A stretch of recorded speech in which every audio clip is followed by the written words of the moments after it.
in an unlisted mode, so no one actually knew about it. Yeah, see, there's actually people here this time. Hey guys, how y'all doing? I'm pretty sure I was running a stream unlisted and nobody knew it. Hey Heather. All right, I'm in Trenton. I've got a power pack hooked up to the iPhone. I'm using my iPhone. The lighting is coming from the city lights here in Trenton. And let's see here. So you get the wonderful cars going by in the background. I figure why not? Woo. There we go.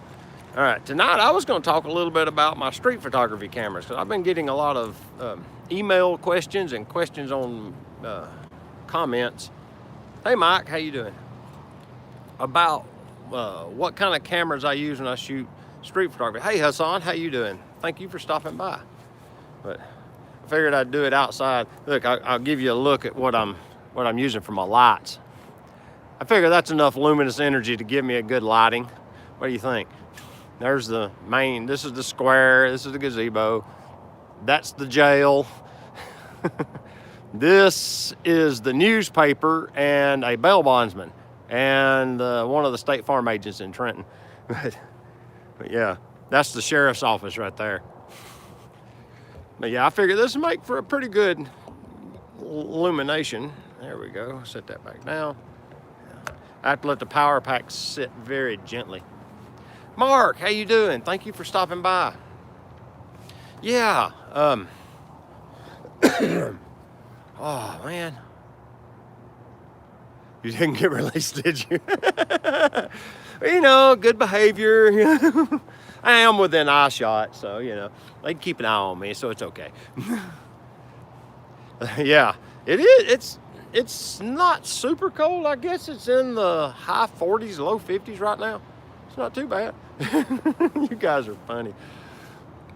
But yeah, as in, there's the truck. I just parked and got out, set up the tripod. I was running late because I was working late. So, excuse me. So I had to rush down here, find a spot with some decent illumination so that I could be illuminated for the stream. Bass Angler says, anyone looking for a decent wildlife lens? Oh, whoa, whoa, whoa, whoa. This has to be the deal of the year. A Sigma 150 to 600 for $729. Wow, that is a smoking deal. Hey, Phil, if y'all haven't been over to Phil's channel yet and seen his video of our trip to Cloudland Canyon right over here, you gotta go watch his video. It don't work unless you watch them both, because you got to see both camera angles. That's what makes it so cool. Oh, I got another comment. What's it say? Hope you haven't been virused yet. Oh, dude, I'm way past that. I had it 2 months ago. Oh, Heather's talking to Phil, y'all.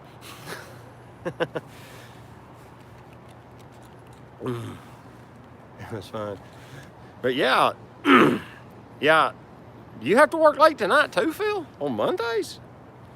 I guess it is the Christmas season, so you might be busy. But yeah, I was gonna let me grab that.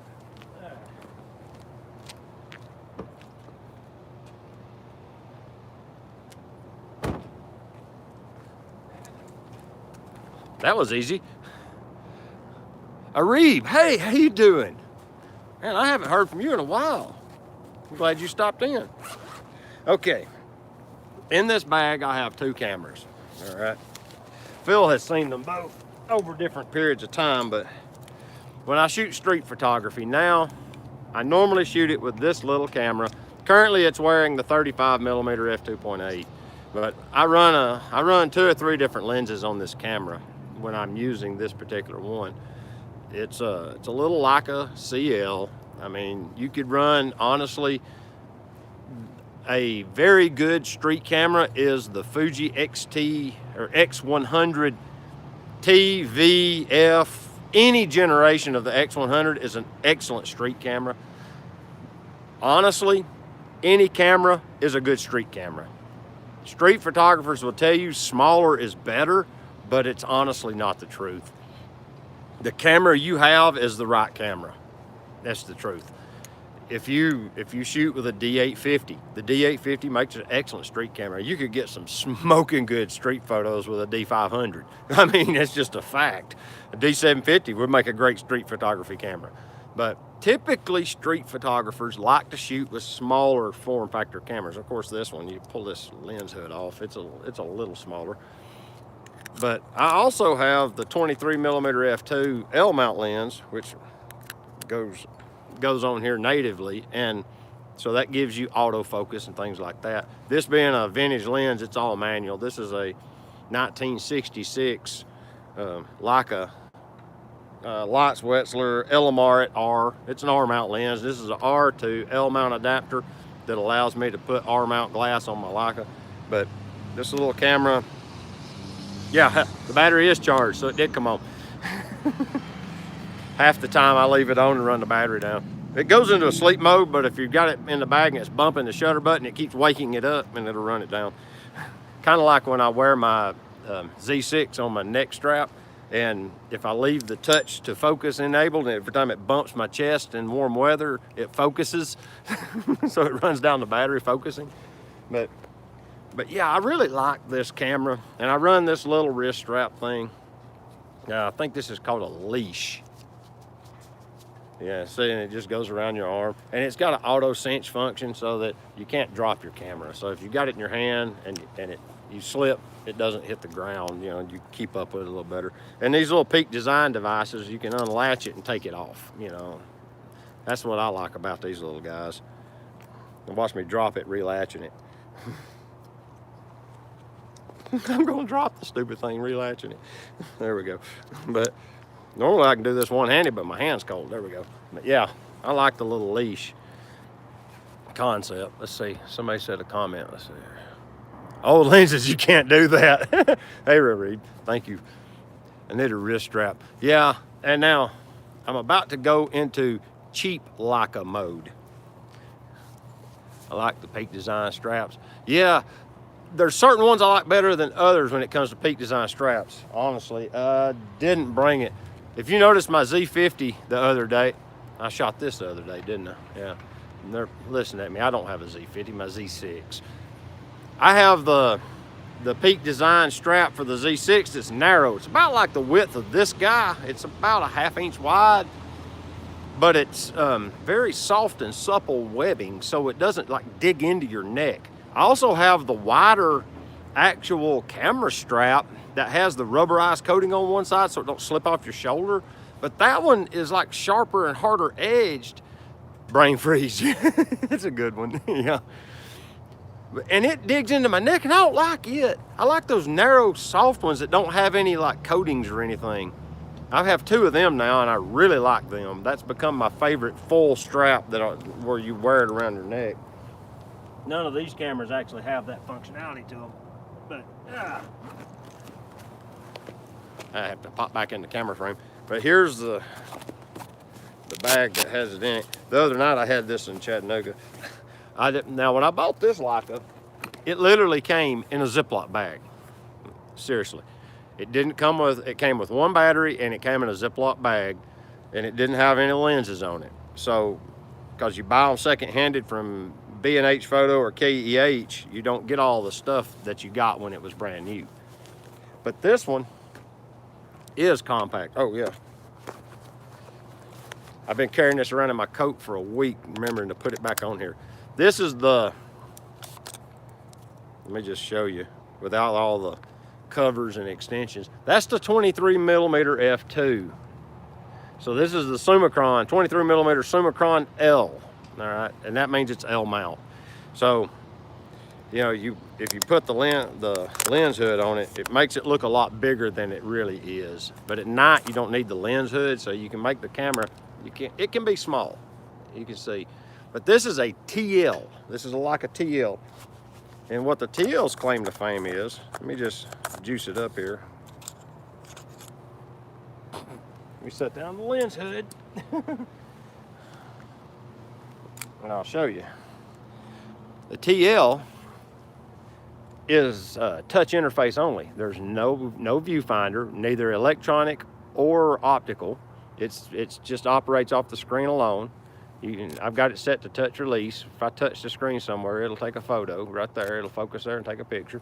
If you touch here, you can see this is my custom user menu. It's not very lengthy. If I go up here, you get the full menu. Oh, I missed it. There we go. This is the whole menu with all of the functions in it. And then some of these has sub menus. And then, there we go. And we get out of menu mode. And then if you want to see pictures, you swipe down, it goes to the memory. There's the picture I just took. Let's see. And you can just swipe through your photos. If you're gonna go back to camera, you can swipe up, I think. No, you hit the shutter and it switches back. And then if you want to take video, you literally hit this button and it's now recording video in 1080 HD. This camera actually takes pretty good video. With this 23mm Summicron R, it's like it's got image stabilization. I'm thinking it's oversampling. It's maybe shooting at 1440 and then doing the whole computational alignment stuff like a GoPro does and taking it down to 1080 HD. But it actually takes pretty clean 1080 HD video. I'm thinking about playing with it some to see if I can use it for maybe B-roll, things like that. I don't do a lot of B-roll, but it would be handy to have. But it makes for a very light, small package. And this is literally a Amazon, just cheap knockoff of the Hyperion. This was like $8. It wasn't very much money, but it's nice and soft. It's cotton. The Hyperions, hey RD, how you doing? The Hyperions are made out of like rock climbing rope. They're very, very high end. You know, all the materials are very good. But the cheap knockoff one is just cotton rope. So it doesn't like abrade your arm. But it works. But this thing didn't even come with like a strap. It's got these, let's see if I can see it. You see that little dimple right there? If you take a paper clip and poke it in that tiny little hole, if I get the light right underneath that thing, that little cover pops out, and you buy for a lot of money, for like $75. Leica sells you 2 studs that allows you to put rings to mount a strap so you can put it around your neck. All right. Well, I sat down in the machine shop and carved one out of a piece of scrap stainless steel and made one, and it spins on it. I took a picture. That's weird. Look at there. Look at that. I can show you. But got motion blur. But yeah, so I made one because I only needed one. I didn't want to buy a set for one of them little studs. So I just took the little plug, replicated it, and then added an extension and made the little cross hole for the key ring and just made me just one to mount it up. Let's see what we got here. I missed one. You need to sell those and make some money. Yeah. If I would have to set them up on a turning center, and I really need a Swiss screw machine to do it efficiently. To make one for yourself isn't, you know, you just sit down and carve one out, it's not a big deal. But to make them in production fashion, I could do them on my turning center and set up and make a few, but you know, they'd still wind up being $30 a pair or something because of the machine time. It just would be that slow. You know, the whole turning it, cross drilling it, deburring everything, picking it off, cutting it, facing the back, and then ejecting it and catching them so you don't lose them because they're just tiny little pins. It would be made to order. Cuban rum is not relenting tonight. Man, you're relentless. Let's see. Nice, I like it. Thank you, Mark. But yeah, I like the little TL. But this TL, honestly, I bought this TL for $650. It wasn't very expensive because they've come out with a TL2 since then. And now that the TL2 is out, well, I thought I left my door open. But now that the TL2, the replacement for this camera, oh yeah, and it has pop-up flash. That's not something you see hardly anymore. I don't know if it didn't fire because it's not engaged. I've got the flash disabled so it doesn't work. Anyway, but the TLs are 16 megapixel crop sensor, and they take beautiful photos. It's shocking how good the photos are. Let's see if I can get it to do what I want here. Yeah, I can't really show you, but let's see here. Let me get the picture up, and this is zoom in a little bit. Yeah, see? It's funny how the iPhone is overexposing what I see here, because my hand is properly exposing the picture, but on the video camera, it looks overexposed. And that's handheld. I don't even know what the shutter speed is. It's some kind of ridiculously slow shutter speed. Does it shoot raw? I don't know, let's find out. Let's go into camera. Let's see here. Drive mode. Oh, let's go into this one. File format. JPEG, superfine JPEG. Yes, it shoots. Oh, Leicas don't shoot proprietary Leica raw files. They shoot native DNG. The same as the Photoshop digital negative. They shoot straight DNG raw. So yeah, I can shoot JPEG superfine, JPEG fine, JPEG superfine plus DNG raw, and then JPEG plus DNG fine, JPEG fine plus DNG. So you can't shoot in just raw, but you can shoot in JPEG and raw. There we go. Yeah, even on this little thing. Is that pic I made of you with it still on there? Yes, it is, because I haven't deleted any of them. DNG is the devil's pill. Let's see. Let me back up here. Let's see here. Oh, and it's smart friendly. If I turn it, it automatically indexes the photo. So if you shoot portrait, it'll automatically portrait the photo. Let's see. All right. Video. Yeah, there it is. Sure is. I haven't pulled the photo out of it yet, but yeah, it's a really cool little camera. To be as cheap as it was. Let's see here. Plus you get this cool little feature. When you turn it off, they show you the Leica logo while it shuts down. That's worth all the money. Not. But since I didn't get any of the accessories with it, let me get my lens cover. I have this little neoprene bag, fanboy. Oh yeah, kind of am a little. I kind of like them. You know, I haven't messed around with like the M's at all. I just haven't fooled with them. I don't know that I would be interested in an M, but I do like their crop sensor cameras. I really do. Oh yeah, the Leica store in Miami. Actually, the guys that run that store have a YouTube channel, and what is it called? It might something to do with Leica, but they do like a 2-hour podcast and talk about all sorts of stuff. And of course, since they're like a dealership, they have the SL2s and the S's. You know, was it the S7 and whatever that big, like medium format DSLR Leica is? They've got all that stuff, and they'll drag all them lenses out and talk about them and such. But yeah.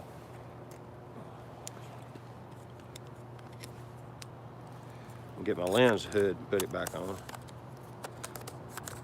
The only way it fits in the camera bag is if I put the lens hood on backwards, but I've got this little neoprene bag that someone gave me. I got a little set of these. I keep one of them's got my audio recorder. I have a Zoom F1 off-camera lav mic that records to a field recorder. I keep it in the smallest one, and this TL fits perfectly in the big one. So it gave me a camera bag to store it in so I don't scratch it up. Cuban Rum says, Mike Mitchum, oh yeah, let's see here. Phil says, I like the 23 F2. I do too. I've been using it more. And I'm thinking about sticking it back over on the CL and playing with it on there. Because that first day you ran into me and I was out messing with it, I had it on the CL that day. And it's like a 35 equivalent field of view. So it's a little close up or wide or whatever you want to call it for my normal taste, but man, is it crisp. It's a beautiful rendering lens. Let's see here. Yeah, that's what I was telling you. You can get these little things from Amazon. So that's my Zoom F1 field recorder, and then there's the big bag, and the TL fits in it. These things are really handy if you need like little storage bags to keep your gear kind of organized. These things are cool. I like them. The only thing I wish they had was I wish they had a belt loop on them, and they don't. They have this silly clip thing, you know, and you can hook it to a belt loop, but it's a pain. That's the only thing I don't like about them. They all have that little clip deal on them instead of a belt loop. It's got the strap sewed on it, but no, this one actually has a belt loop. This one don't. Ah, okay. The little one doesn't have enough space on it. The big one does have a belt loop. My bad. I'll just be honest with you. I would have figured by now one of the deputies would have done come out here to see what I'm doing.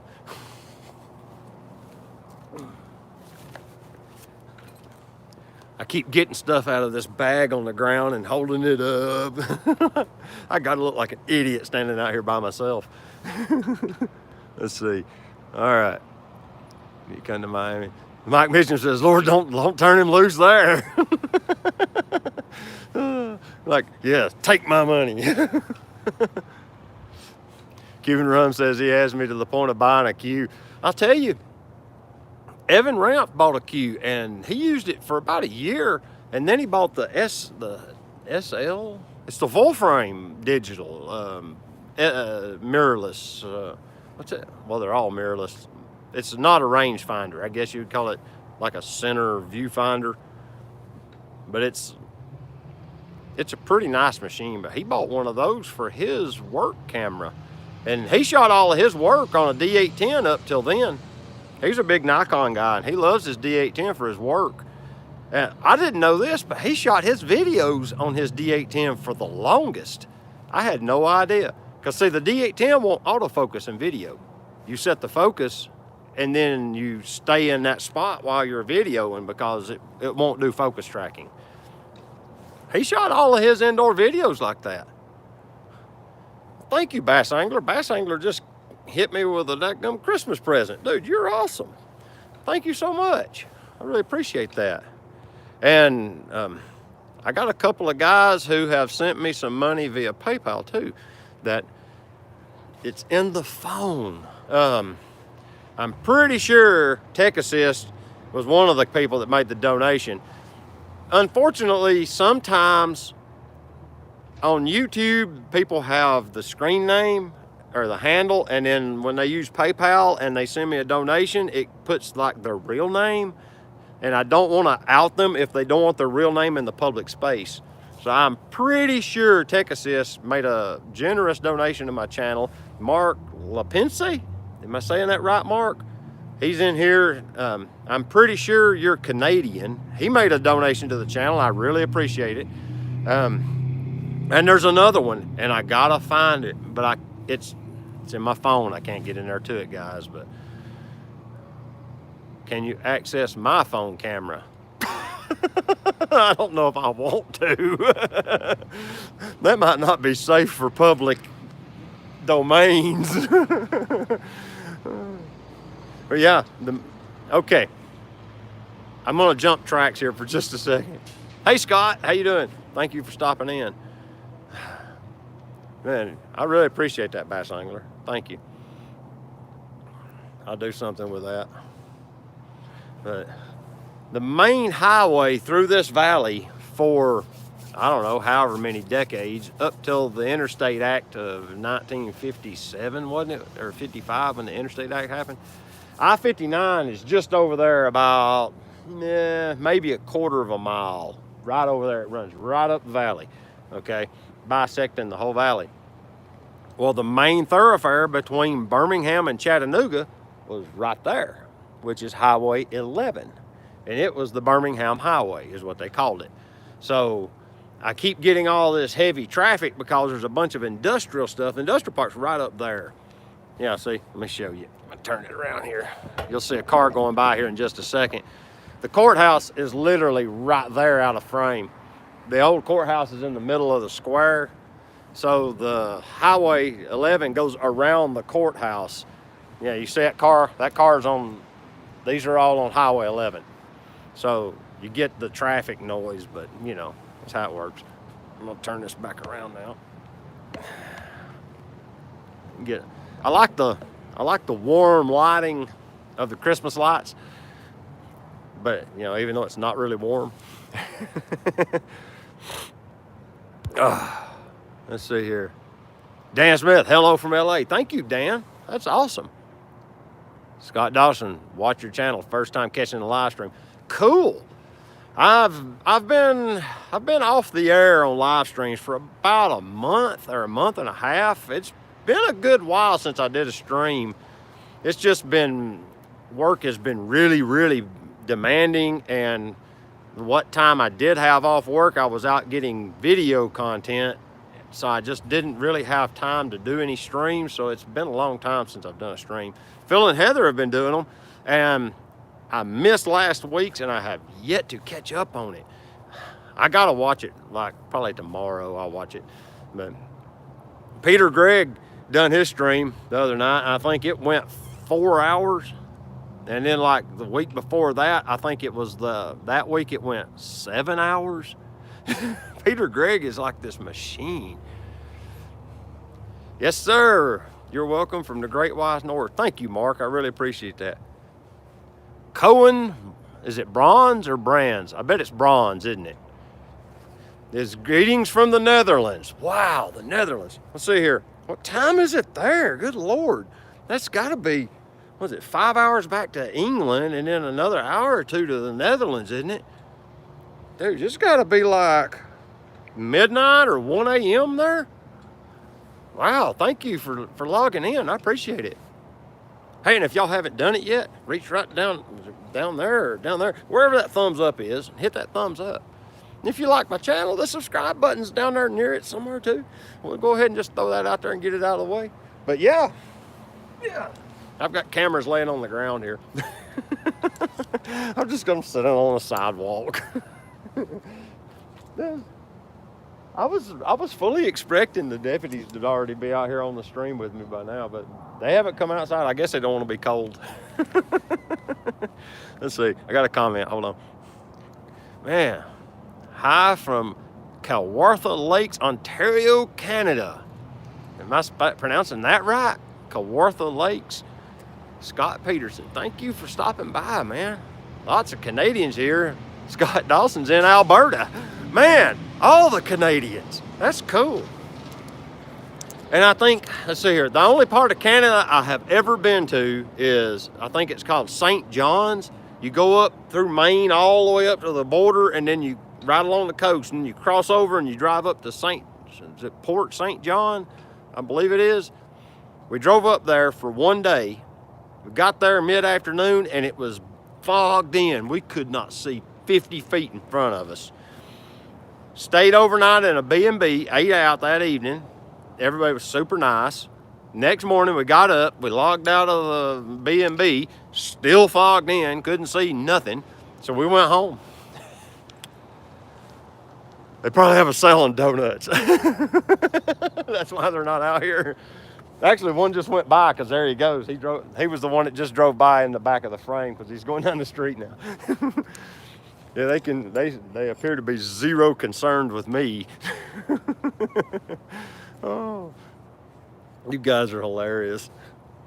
But yeah, I just did my first review on these Leica R-mount lenses.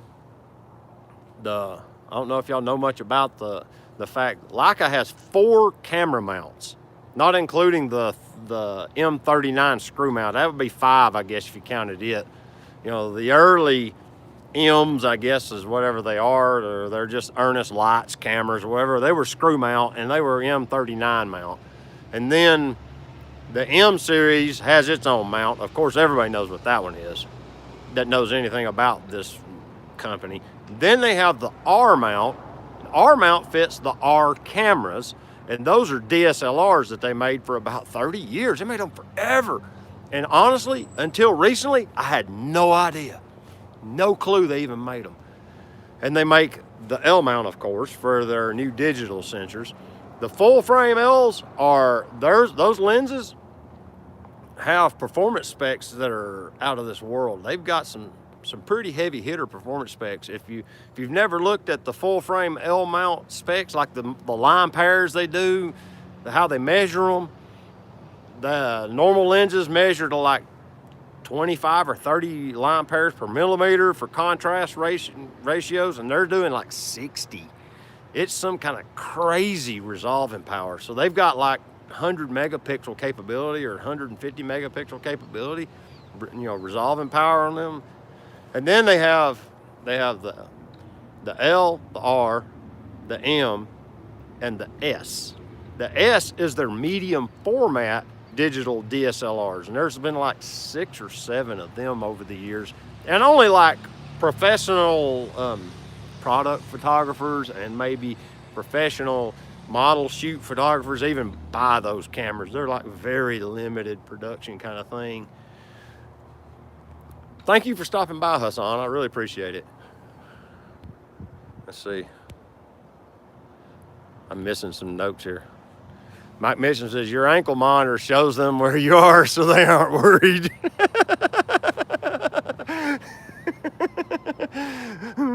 None. It also has a shock feature, so I can't wander too far. It's them perimeter things.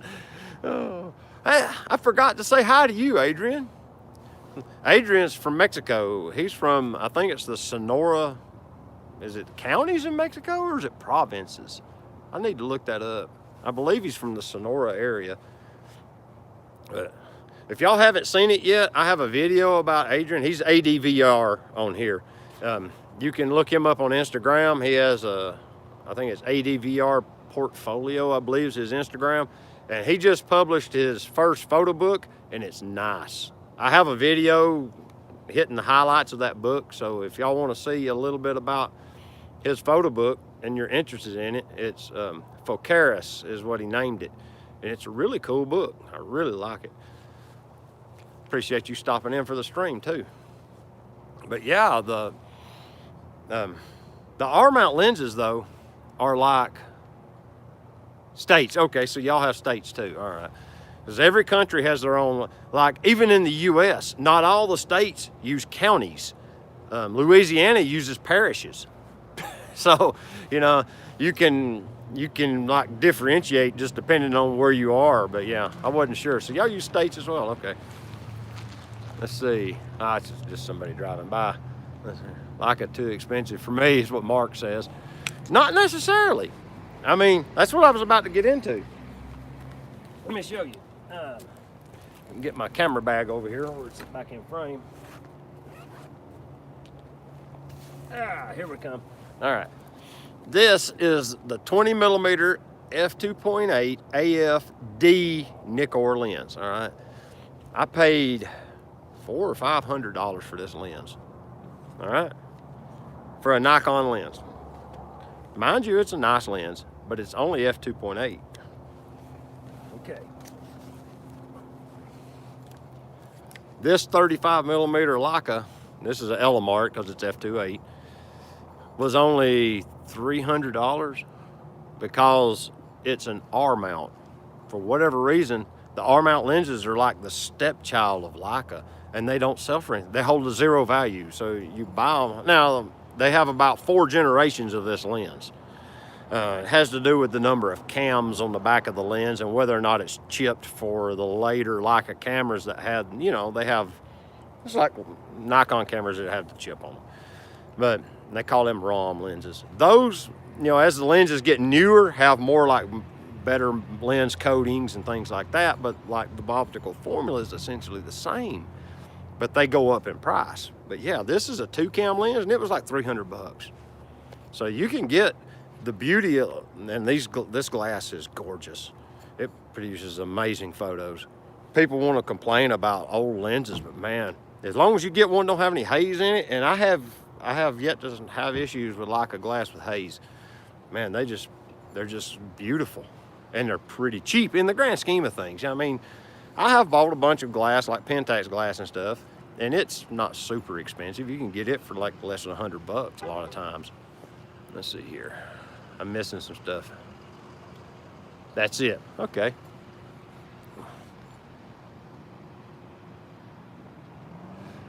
ADVR says his most expensive lens is this 50mm f1.4 that he paid $140 for. I think that's what this is, yeah. I have, in my camera bag, I have a Leica lens, a Nikon lens, and a Pentax lens. This is my 50mm f1.4 currently that I'm shooting with. It's got an 8-bladed aperture. I got to do my review on it. It's currently wearing a Pentax, is that an M mount? K, Pentax K mount to L mount adapter on it, you know. But there's your 50mm f1.4. It's very small. Pentax makes a really compact lens package, and their glass is astonishingly good. I mean, it's like this is your sleepers, is the Asahi Pentax. When someone turned me on to the SMC lenses, because SMC means super multi-coated. That's what SMC stands for, but these lenses are optically stunning. Absolutely, I can't even do it. Oh, Lord. If y'all haven't seen the video where I impersonate Thomas Heaton, you got to at least watch it for that. Oh. Didn't know they have different mounts. Note, wife doesn't approve. Oh. Wife doesn't approve. Went ahead and just ran that by accounting right quick, I see.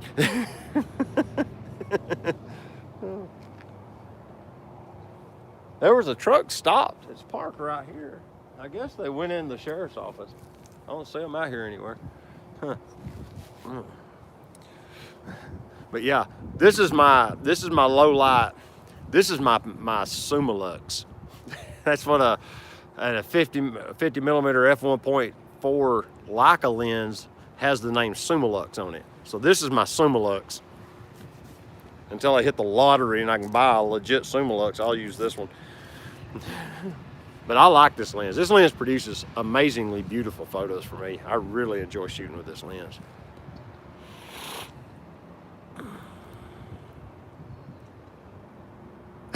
Mike Mitchum, let's see here. Hey Mark, Mike Mitchum is letting you know, just buy all black cameras and they won't realize when you've brought a new one in.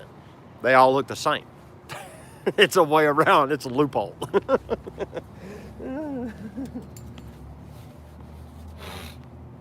Yeah, matter of fact, let's juice up the LMR right here. Come on.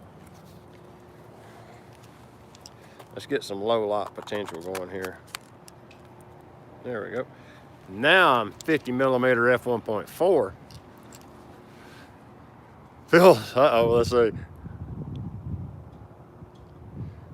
Scott says, and leave the box at the store. Now you might need the box to return it, so I would recommend that you hide it like inside of something else. Carry it out in the garage, stick it up on a shelf, you know. Yeah, you guys are awesome. Uh-oh. Oh, Thomas, Phil Thatch says, trademark Thomas Heaton. Let's see here. Hide it in the car trunk. That only works for so long. Eventually you go on a trip or something and they go to put something in the trunk and find it. So you can't leave it there but just so long. You can't put it in a trash bag, because the one thing my wife doesn't want to pick up is a bag of trash. Pro tip, make it look like a bag of garbage. Maybe stuff a bunch of bubble wrap in there with the box, tie the top of the bag. They'll leave it be. They won't touch that. Oh crap. I done something. Brought up this whole menu. Let's see here. Lacey Green says, hey, get a job. Hide it in the trunk. Lacey Green says, racist? About what?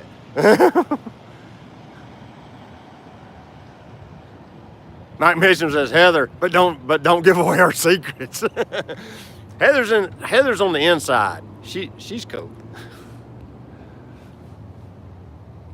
Larry Effler says, have everything delivered to your office. Good point.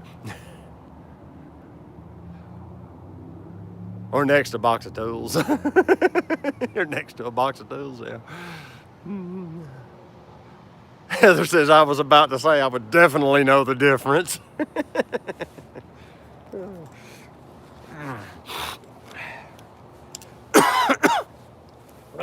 Set that down. My fingers are numb. Let's see here. Uh-oh, stuff's happening here. Let me see. 111111111 FEFFFFH channel. How you doing? This is the Georgia photographer. Okay. Have you entertained the option of using Zoom? Yes. And I've not committed to it yet. Most Zoom lenses are slow, and I like to shoot a lot at night, and I wind up wanting faster glass for low light, and that's why I keep winding up going back to primes, because I can get like that Pentax at f1.4 lets me have 2 more stops of light over that 35mm that's f2.8. Most Zoom lenses, you know, you can get a 24 to 70 2.8, but still it's 2 stops slower than that 50. And that's the reason I 99% of the time shoot a prime, is because they just give you so much more aperture for the same money. It ain't that I don't like them. I love the versatility. Like in the video that ran last Saturday, I ran the 24 to 70 f4. Great lens, I love it. It's just that it's, what, 3 stops slower than this 50mm, you know?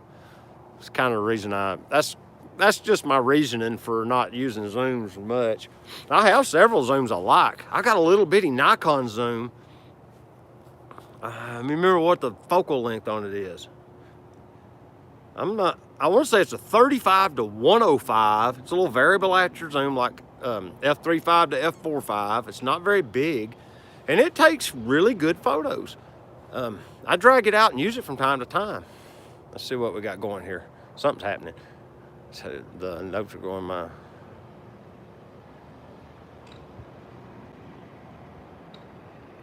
Zoom meetings. Oh. Okay, now I get it. Actually, what was we using? We were using Discord when I do them at the house, but my internet at home is so bad. That's why I'm here. Is because here my phone is connected to the AT&T tower right over there, and I have whatever LTE. It's basically high-speed internet through my phone. That's the reason I come down here and stream right now. We're working on making the house have a better internet connection. We're leveraging Comcast. We want cable internet because cable has a much higher upload speed. The download speeds on pretty much all of it is great, but the upload speeds are terrible on everything right now. And Elon Musk doesn't have the satellite coverage good enough yet, or I would try the Starlink. I mean, if it had full coverage, I'd probably be on board with Starlink, and we may end up using that before it's over with. But for right now, I don't have a good enough internet connection. But we were using Discord. We would route everything through a capture card and take that and feed it into Discord, and then we would combine them with OBS from Discord and then pipe it out to YouTube. And it sounds complicated, but actually it's not. It's pretty plug and play-ish. It takes a little bit on the backside to figure it out, but it's not as bad as it sounds. But I can stream from my phone, and it's literally the phone, a iPhone cable, and a power brick hanging by the cord right below it, and a tripod and a Arca Swiss phone mount. That's the whole rig. And it allows me to stream from anywhere. As long as it ain't super windy. I don't know what the wind noise is like. Has it been bad wind noise? Because I haven't thought to ask you, because there's a slight breeze blowing on me. Perry Mulder. Hey, Perry, how you doing? This is the most favorite. Man, no wind noise. Good. Thank you, guys. I appreciate the feedback. All right, I'm going to back this up because y'all been talking. Let's see. It's what happens when you get older. ADVR says, I've been thinking to get a Fuji. The only thing that stops me is that maybe I couldn't afford a autofocus lens system.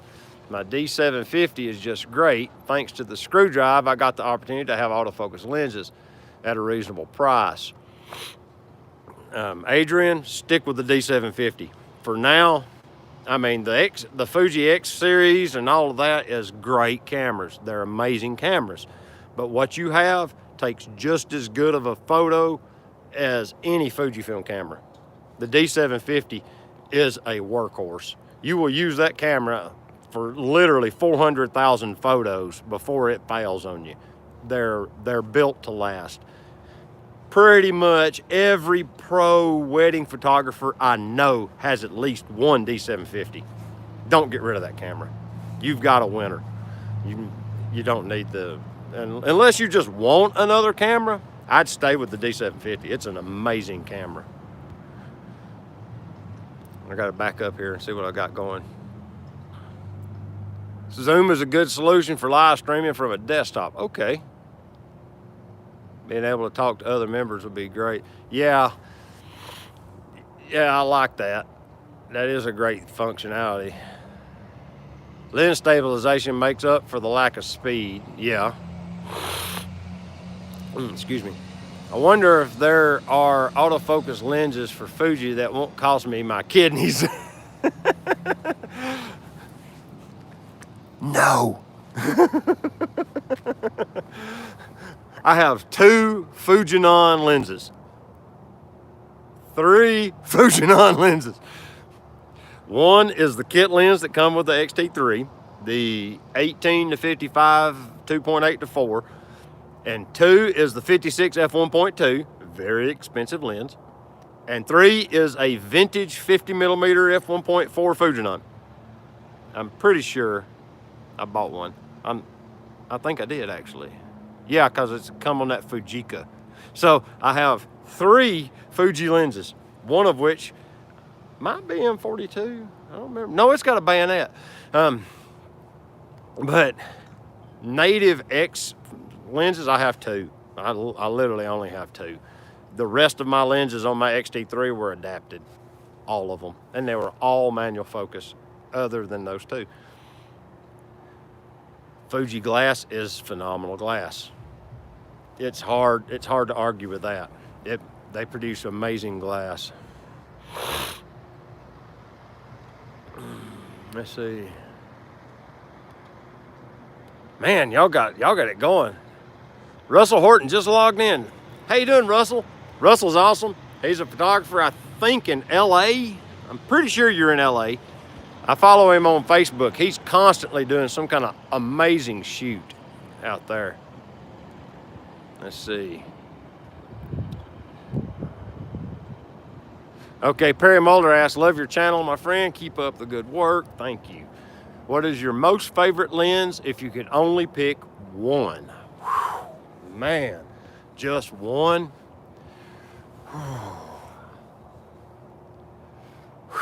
That's a tough one. If I could just pick one. Honestly, it would probably be my 50 millimeter f1.4 AI, because that would be like the most universally usable lens in my camera equipment.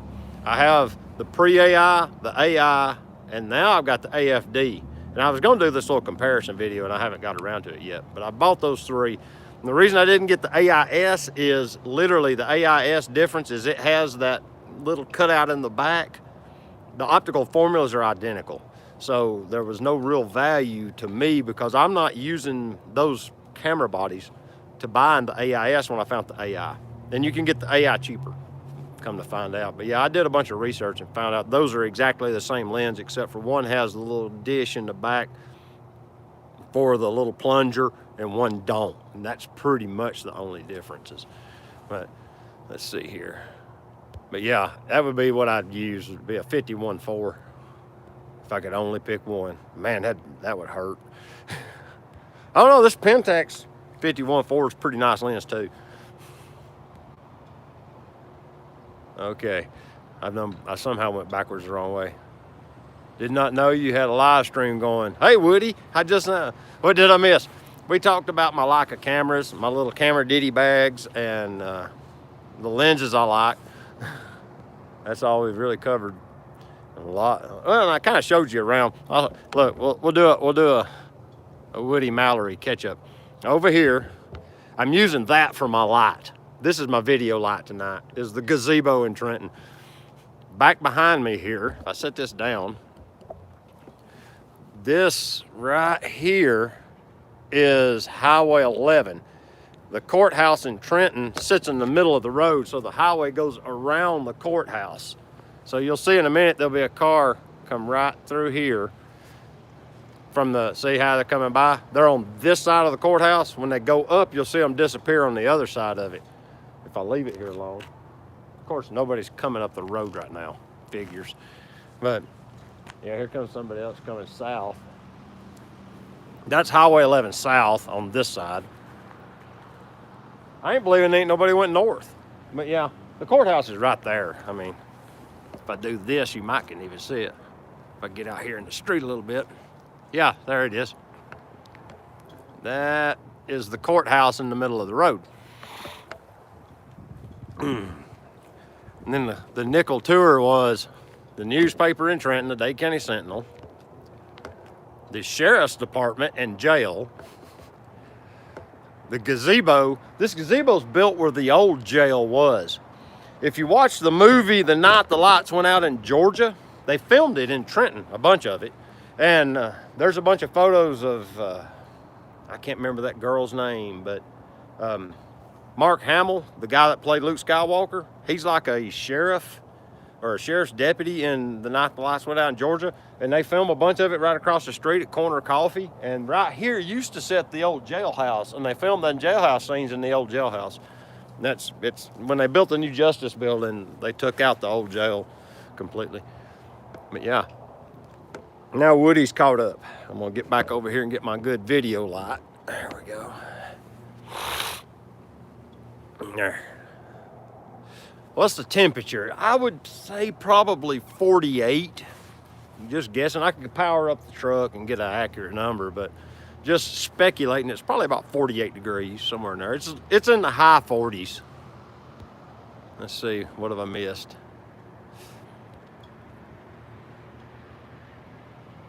Mark says he's on satellite internet and it sucks. Supposedly, Starlink is going to fix all that.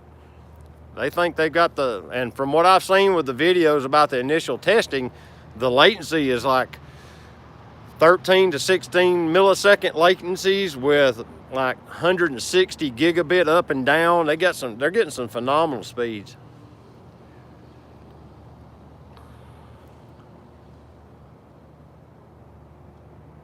Yeah, Adrian's, I've been jumping around a lot. Adrian's talking about the reason he's thinking about getting a Fuji is he wants focus peaking with an EVF. It would allow him to work with like manual glass a lot easier. And that's a good point, because with the DSLR, you don't get that function. So it's kind of, you know, you can go to live view on some. I don't know, does the D750 have live view? With the live view, you can zoom in to get critical focus, but I don't think they do peaking.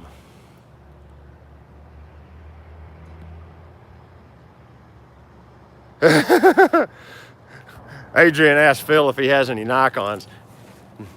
I would classify Phil as a Nikon aficionado. He has all of the Nikons pretty much. I don't think he's ever sold one of his cameras from the I think we talked about that one day. And don't you have all of your previous DSLRs, Phil? I think you do. I sold my D700. I had a D7000 before my D810. When I bought my D810, it just sat, and I thought, why do I need this? So I sold it on eBay. I wished I hadn't, because the D7000 was a great camera. Russell Horton says the D750 has live view, but it's not that good. Oh, well, figures. Yeah, Phil still has all of his. Ever since that day, I haven't sold any of my other cameras. Now, I have given away the D200.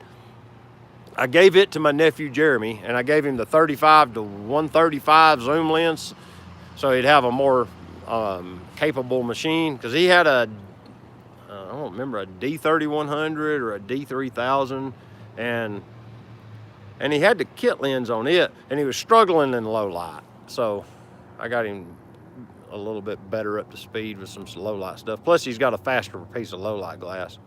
Mike's got to go. Thank you for coming, Mike. Appreciate you dropping by. Let's see.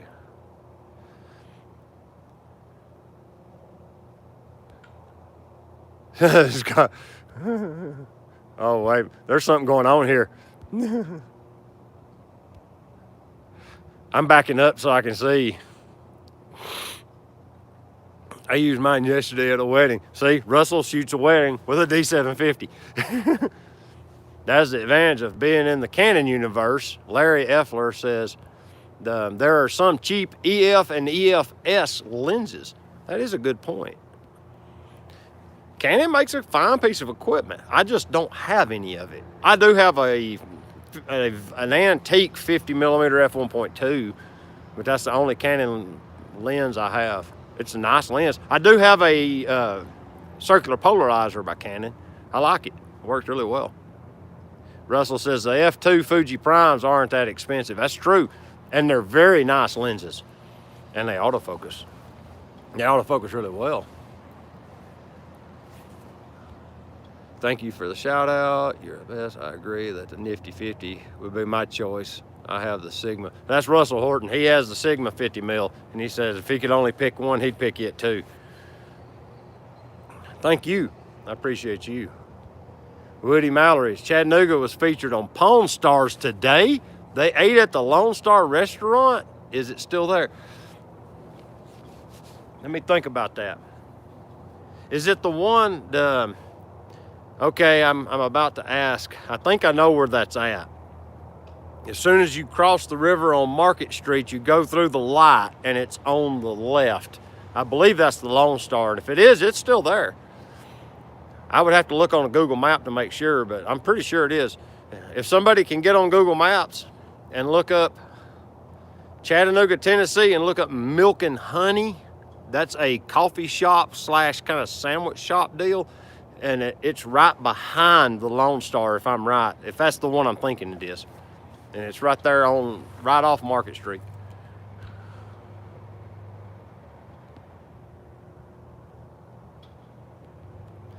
Larry Effler says his Nikons take film. I have one that does.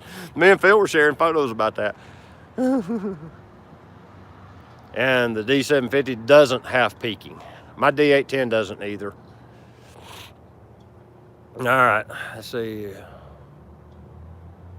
Yeah. Weddings. No, he doesn't sell them. Cuban Rum has a Nikon F, an original F. Now that's awesome. One of them that has good light seals would be fun to shoot with. You'd have to have don't have an internal light meter if I'm right. You have to shoot with an external light meter. Have you heard about Rumble to post videos, a replacement for YouTube? I have heard about it, but I haven't explored it. I guess I need to. He said Peter Gregg's exploring it. Maybe I should reach out to Peter. Oh, Ray said that's the Longhorn. Okay, that wasn't the one then. Yeah, that's the one I was thinking of. Ray Soldano's here. How you doing, Ray? Ooh, that wind is just a little bit chilly. I might have to button the old coat. I have a warmer coat in the truck. I'm thinking about getting it. Let's see here. All right, guys, you get to. I'm gonna do this so you can watch what I'm about to do.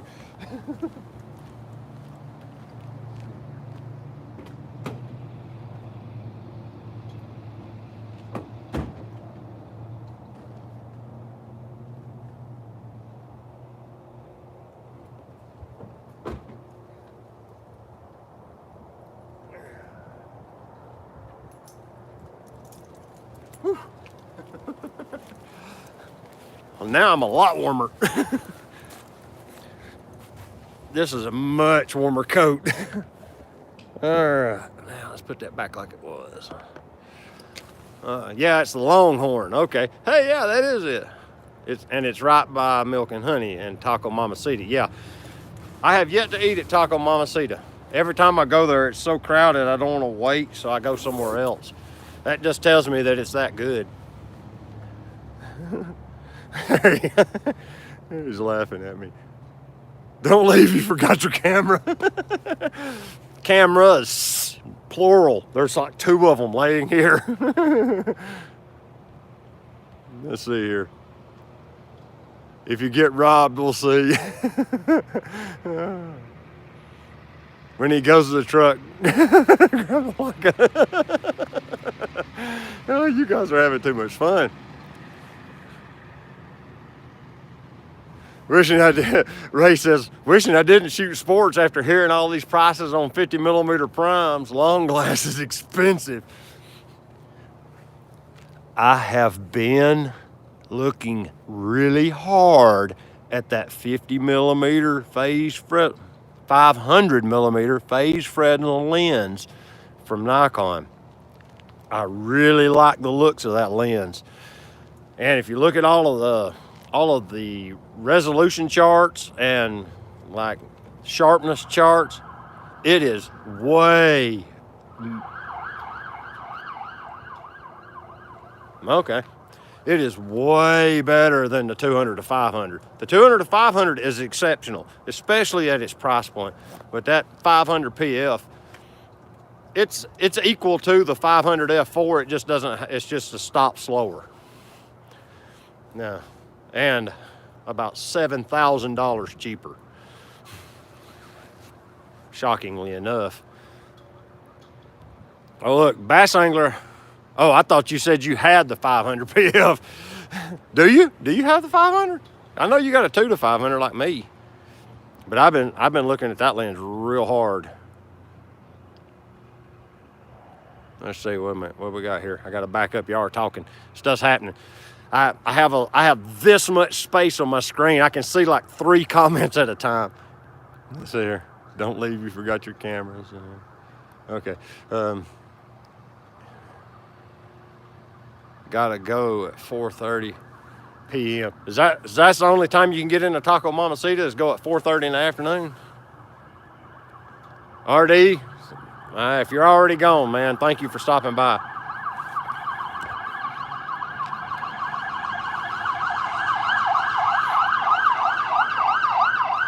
Something big's happening because that's number 2. The first one was the one that went behind the station. Probably a car crash on the freeway. We have a lot of wrecks on the interstate. It's pretty common. There's a bad interchange where I-59 meets I-24 up here, and for some reason people can't merge. And they're like, we drove by a crash up there literally yesterday. People crash at that interchange all the time.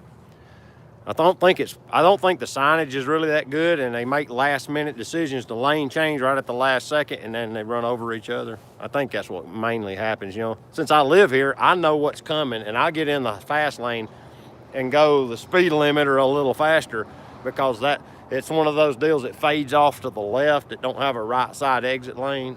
And because of that, people that don't know it, they make last minute changes, and I think that's where most of the crashes are coming from.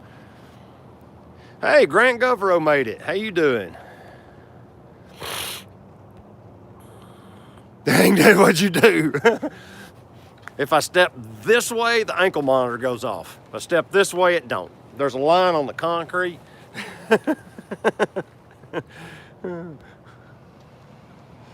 Ray says he loves his 120 to 300. Did y'all check that on Phil's camera the other night? Y'all were gonna try that on the Z6. How did that work? They're coming for you. I'm going out in the morning. It's supposed to be 20 degrees. Should have the eagles flying. Sweet. Looking forward to those pictures. That's Bass Angler. He's going to get some photos. Blue Newt, how you doing? Thank you for coming in. Man, we've had a good run already. Man, this has been a good stream.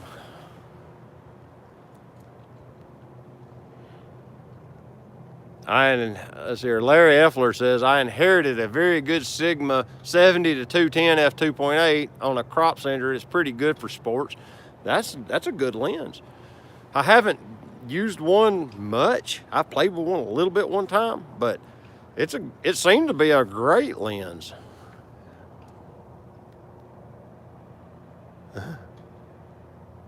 Looking for Scranton Strangler, a Reeb. I like it. Hi, Grant. Pretty chilly up there. Yes, it's getting colder. But I think they said tomorrow night's going to be in the 20s. Blue Newt says 12 to 18 inches of white stuff for us on Wednesday, and then 8 degrees. Whoa. Where are you at? That's just terrible. Are you Canadian? I thought you were in Australia or somewhere. Northeast Pennsylvania. Well, that you completely lost me on that one. I had no idea. I actually thought you were from Australia, to be honest. Huh. You suck. Grant's in 70 degrees. That's just mean.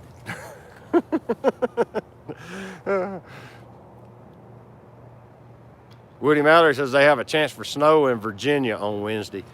Yeah, this is what Christmas in Georgia looks like.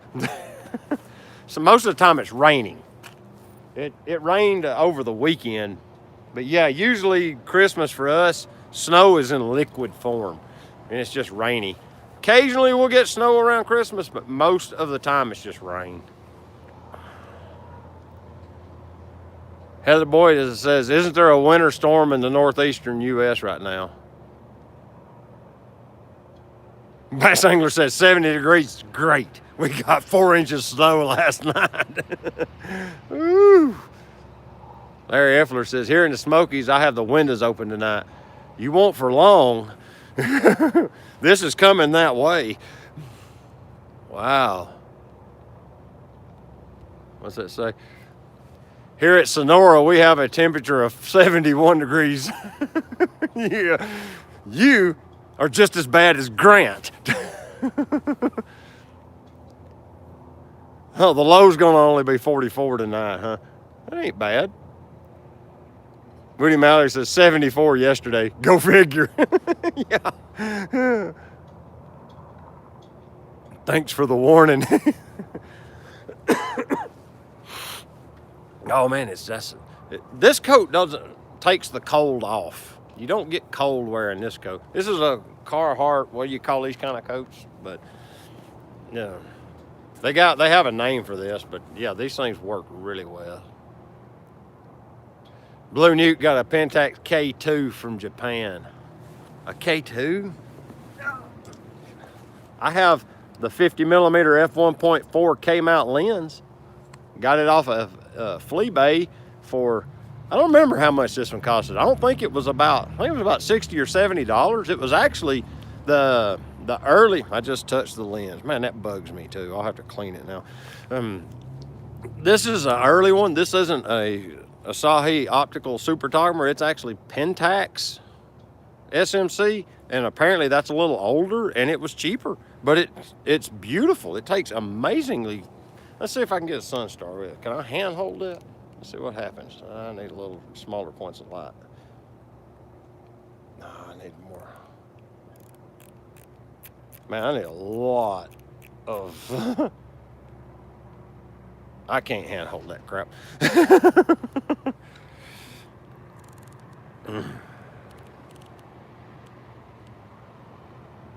Yeah, it's got little 6-point Sunstars. There we go. Oh, wow. Did y'all hear that shutter?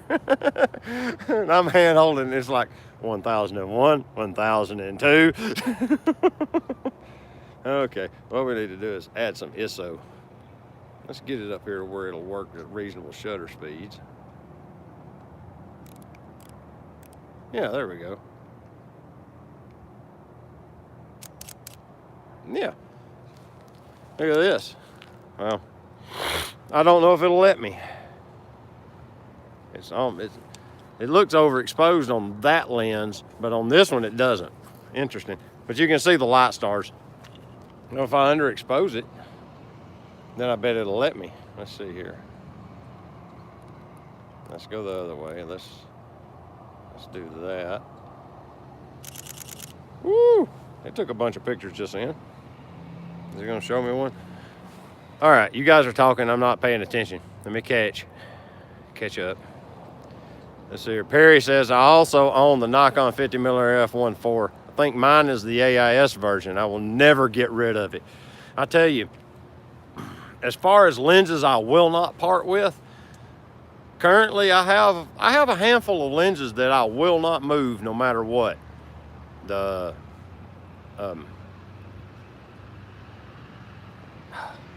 50mm f1.4 AI, the 28mm AIS Nikkor. I won't part with that one under any circumstances. I really like my little 200mm f4 AI. I use that lens way more than I thought I would. I took it to Arizona, and when the video comes out of our trip to Sedona, you'll see I took bird photos with it and got some pretty good photos with it and the Leica. Just, they're handheld, but there was enough light, I was able to get the shutter speed up enough to get good, sharp images. It actually works really well. But, yeah. Let's see.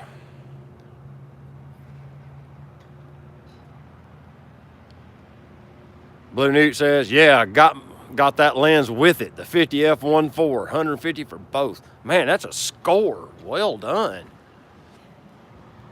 Larry Effler says his F3 came with the 50 f1.4 on it.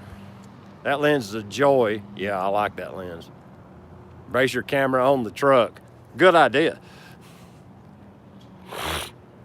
Perry says, I also bought the 85-1.4 AIS. I have never had that lens. I looked at it. There's a camera shop in Asheville, North Carolina. I don't remember the name of it now, but it's a really, really nice vintage camera shop. It's almost like eBay for vintage camera gear, man. They had, oh yeah. When you see the Fellowship of the Aperture Ring video, I talk about it briefly and show a couple photos from inside. It's shocking how much stuff is in that camera shop. But they had an 85 and I almost bought it and passed it up. I almost bought it. I should have got it, but I didn't. Lower the brightness, I am. So now it can no longer focus. What? Whoa. And dropped it during my trip in New York 15 years ago, or 1.5 years ago. Oh, and the metal dented, so now it can no longer focus. Oh, that is terrible, man. Let's see what I got here. Let's see if I got my picture. Oh, come on, wake up. Yeah, let's see if it'll let me show you now. Yeah, you can start to see a Sunstar here. It's kind of hard to get one. There's really, let's see.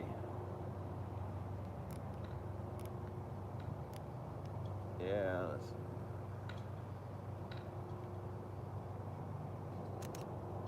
There we go. See? I cannot get this to work. See the Sunstars? Now that is stopped down to F22. That's gonna force a star, but yeah. And on the back of the camera, or in this process, you're not seeing all of the flaring I am, but that's a pretty good representation. It does beautiful little stars, and they're 8-pointed because this one has an 8-pointed aperture in it. I gotta sit down for a minute. Let's see here. I gotta scroll around and see what everybody's saying. Is Heather leaving? Oh man. Yeah. Thank you, Heather. Appreciate it. You might already be gone, but thank you for stopping by. I appreciate your time.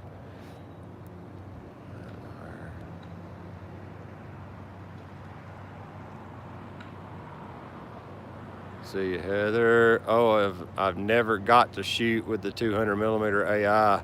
That must be a great lens. And it's small. Mine's the f4. I got the 200mm f4. It's not the 2.8. And it is nice and compact. That's why I like taking it on trips with me, because I can have a telephoto lens, and on a 24 megapixel crop centric camera, it's basically a 300mm. That's what I liked about it. And it also fits my Z6 with an adapter. It fits all my cameras pretty much. I've got an adapter to put it on the XT3, and of course the Leicas I have an F-mount adapter for them as well. Matter of fact, that's what's on that 20mm in the bag. But yeah, I mean, that's a really convenient focal length for me. I really like that lens because of that, and it has if you shoot it tripoded, it's really sharp. But it does it, and it has, even at f4, it has beautiful bokeh. If you shoot portraiture with it, it works really well. I shot some portraits of Sierra with it one day at a coffee shop, and they were just amazing. It just blew my mind how beautiful the photos were.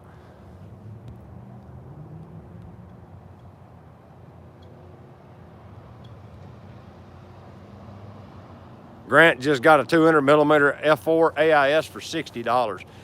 That's about right, because the f4, nobody wants them. Nobody wants them. And they're beautiful lenses. They take amazing photos. It's hard to beat that lens. And mine, I bought it because the AI, I think mine was about $60. It wasn't much, but I was doing that chip conversion deal. And I thought I'll just get this little cheap $60 lens, and I'll do that chip conversion, and if I screw the lens up, it's 60 bucks. Well, it turned out I had to mill a big deck in the lens body to get the chip to fit, and I did all this work. There's a huge video. Y'all can search for it on the channel. I don't remember. It's on there. But that lens turned out that when I put on the D810, it reads it as a 200mm f4, and it gives me aperture control through the camera. The only thing you don't have is autofocus. I loved it. The lens worked great. So it quickly became one of my favorites. Let's see here.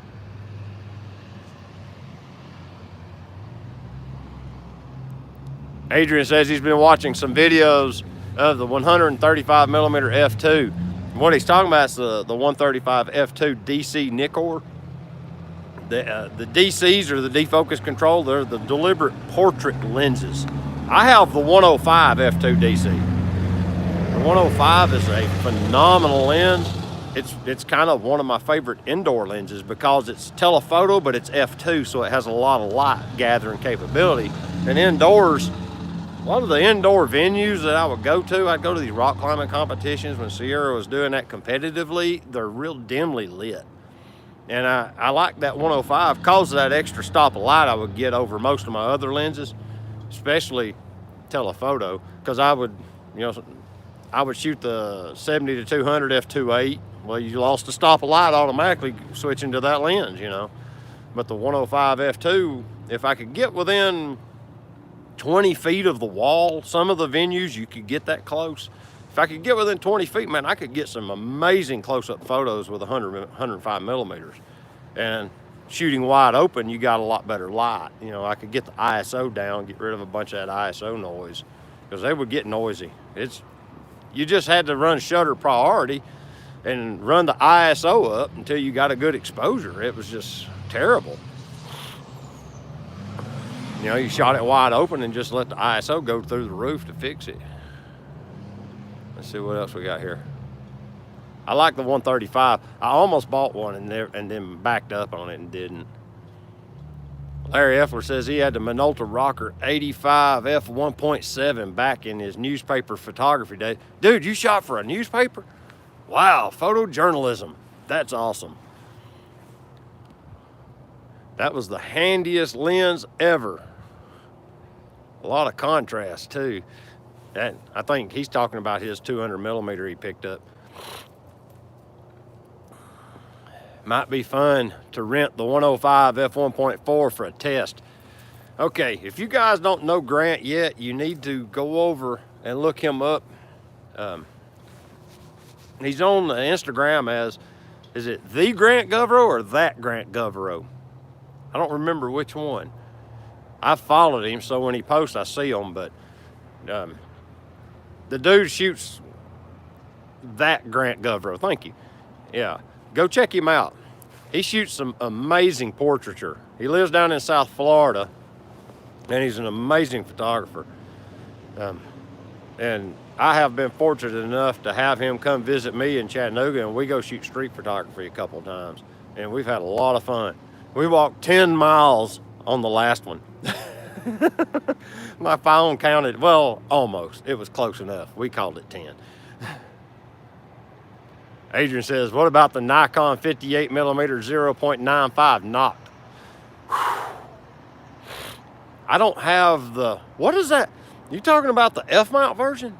Because the F-mount version is, I think it's still $6,000 or $7,000. Them things are ridiculously expensive. The new one is, I think the new one is also about the same price. The new Z-mount one is like 8K. I think it's $8,000 US. Yeah. I believe that lens was done as bragging rights. You know, it's like, look what we can do kind of thing. That's all that lens was done for. I think it was more of a PR/marketing thing than it really was. I really don't think they sold so many of them they had to stop taking orders. I think they just froze it so they wouldn't have to fool with the whole, is scandal the right word? You know, when people find out there's only so many of them in circulation, you know, kind of deal. But I don't think they were selling that many $8,000 prime lenses. I just don't think so. I mean, maybe if it was a Leica, you know, Leica does the Rolex thing where they limit supply to keep price high, and they've built a air of mystique around their name. So they've done their marketing really well over the years, and they've made themselves into a premium brand just by default. So people associate premium with their name, and because of that, they can fetch these high prices. And I don't see Nikon being able to do the same thing. I mean, they'll sell some. There's people that's going to buy them because they want to fill the hole in their collection. But most people aren't going to drop that kind of coin on a 58mm lens.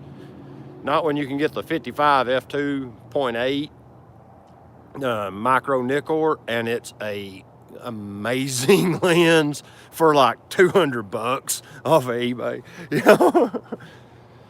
Kevin Newsom asked, are you still shooting with Leica CL? I have it with me tonight, and currently it's wearing a Pentax 50mm f1.4 SMC Asahi optics. And look, I've got it stopped down. You can see the aperture. Look at this. Let me open it back up. There. Now it's where I would like to normally shoot it. Yes, I love this little camera. This one ain't going anywhere, guys. I like this little guy. I've shot landscape with that camera. I just use it. I really like the fact that it's small and compact, and it has like, I added this little limbs grip deal to it. It has a little bit of a grip extension for your hand, but it also, this plate is a Arca Swiss plate built into the lens. Look how thin this Arca Swiss mount is. So it allows me to just drop it on my tripods when I want to shoot landscape. I'll stick like I have a 20mm prime down here, I'll stick on it. Yeah, it works really good. It's about time to clean the sensor dust off of it. But yeah. Did Joy Adams drop in? Hey, Joy. Sorry to hear about your back. Man, we've been praying about it. So you should be seeing some results soon. Not that I'm any good at it, but the good Lord knows. He's in the loop. If y'all don't know, Joy's been having debilitating back pain, and she's asked for prayer. So guys, keep her in your prayers. Phil says, just got home from work. Also, Casey was accepted to UT. Yeah! Good. Tell her congrats from us. That's awesome, Phil. Hi, Joy. Hi, Joy. Way to go, Casey. I do think Nikon is going to try to pivot to be like Leica. This is Silverfang 612 saying, I do too. I think they're headed that way. I think they thought that they were kind of there already when they didn't really push the whole Z-mount thing real hard in the early teens, you know, in the 2012 to 2016 period. They were just kind of riding that F-mount wave, and they just kind of was enjoying the cash cow of what it was. And they've got a lot of arrogance about them in Nikon management, from what I understand. And it's interesting to see that, even though they're a huge brand. They really are. And they've got their fingers into a lot of other stuff, you know. They're diversified, a lot like all the other camera companies. They've got, seriously, I've seen measuring instruments by them. They're into like hunting optics. They make scopes for hunting rifles. They do measuring instruments. You know, you see all sorts of other stuff. You see Nikon optical comparators. They use those in machine shops and QC labs. It's a really cool device. When you come in, there's the big Nikon logo on a piece of measuring equipment in a QC lab in a machine shop. That's pretty neat. But yeah, they got their fingers in a lot of other stuff too. But yeah, I think you're right. I think they do want to be like Leica and try to build that air of mystique about their name, to where it's special to have a certain kind of camera made by them, you know. I don't know if they'll continue like the flagship DSLRs into the future. I think the D6 is probably the end of it. Kind of like the F6 was the end of the film flagship cameras. I'm thinking you're going to start seeing Z flagship cameras pretty soon. I think you're going to see a Z something, and they're going to pick up the torch of the D6 and carry it with a Z camera in the not too distant future. I mean, they're almost there now with the Z7 II. It's closing in on the D6's capabilities. You know, they just got to figure out low light and shutter speed. The rest of it they pretty well have. You know, I mean, if they really want to win at the autofocus game, you just go buy D500. Ask Bass Angler. D500 smokes everything. Aaron, if Aaron's in here, Aaron Life is his channel, and he's the guy I go when we do the fellowship at the Aperture Ring. He's got a D500. He loves it. Joy has one. She loves it. You know, for a mid-tier DSLR, they hit a home run. They didn't even try, you know. Ray Saldana says, my poor D500 just sits in the bag. My D850 is the workhorse. And you know how to use it too. The photos you took the other night with it blew my mind. It was incredible how great it works for you. See, Bass Angler even agrees the D500 still kills it on bird photography. And you'll hear that universally. For fast action, it's hard to beat. See, I forgot Phil has a D500. But yeah, he uses his for birding. He'll put you'll put that 500 millimeter on it. He has a 500 millimeter f4, and he'll stick it on that D500. So he's got this tiny little camera on this huge lens, and takes amazing bird photos with it. It works. It just works. So, you know. But yeah, I think Woody Mallory asks, how's the D500 for landscape? Well, it's crop sensor, so and I think it's 20 megapixel. Isn't that what it is, guys? Y'all, everybody else has one. I don't own one. I've never had a D500, so but it is a crop sensor camera, so it's probably okay. You could probably do stitched panos and get. Bass Angler says it's not bad. Yeah. Let me check my battery power here. Yeah, I got juice. Huh. The flashlight works, but the backlight display doesn't come on anymore. Well, I got plenty of juice in the battery. We're in good shape.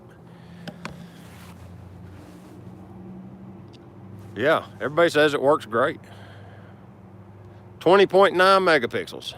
There you go. So it's basically a 21 megapixel camera. But you know, being 20 megapixels, it has huge photo sites, so it draws a lot of light that way. That's the beauty of a lower megapixel count, is you get a lot more light per pixel. Let's see what it says here. Woody says he uses a D7100 now, but he's getting into wildlife more. the D500, if you're a Nikon guy, is where it's at for wildlife photography. Or a D850. I mean, if you've seen Adrian Alfred on YouTube, he shoots some incredible wildlife photos with a D850.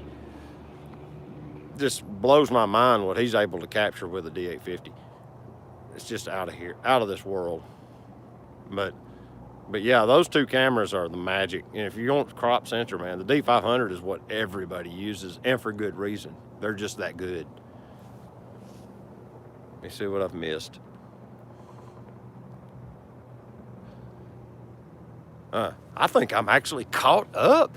I was able to maintain some kind of semblance of keep uppiness. Wow. Look, I got to show you guys the Christmas lights in the trees. Let me walk over here. This is pretty cool. Let me pan this around. Look at this. This is on the square in Trenton. They've run them up in the trees.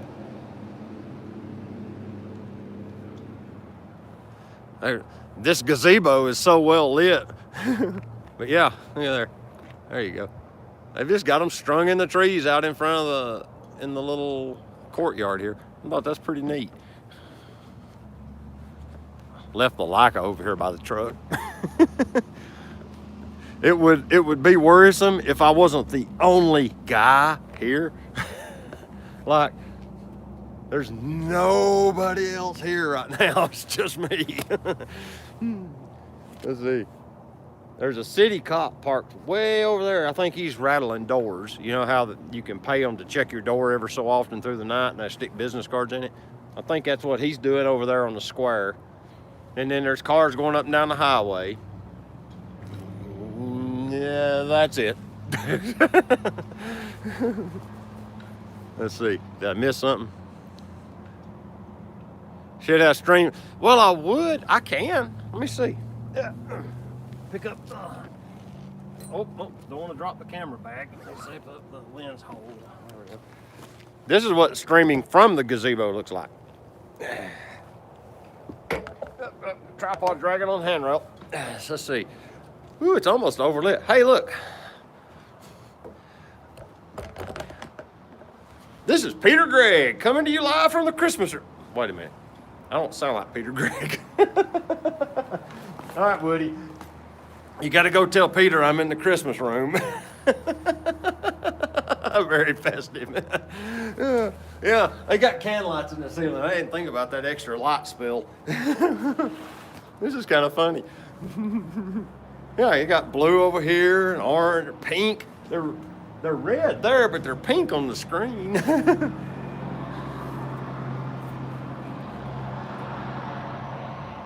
All right, let's see. Let me catch up.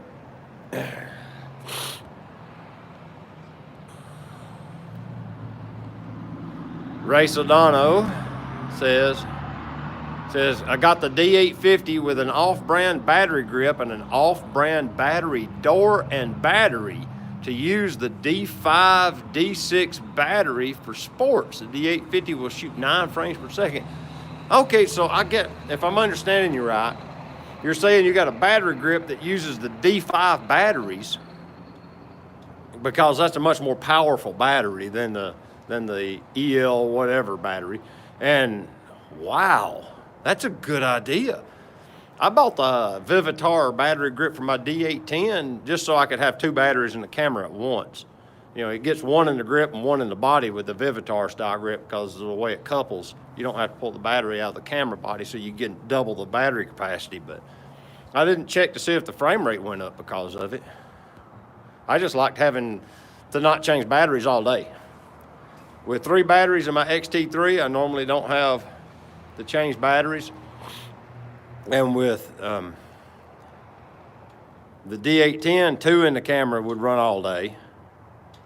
But I carry batteries in my pocket with the Z6 and the CL and the TL. I carry a spare battery. He says he got 2 off-brand batteries and a charger for them for less than half the cost of the Nikon branded ones. Yeah, I know about that.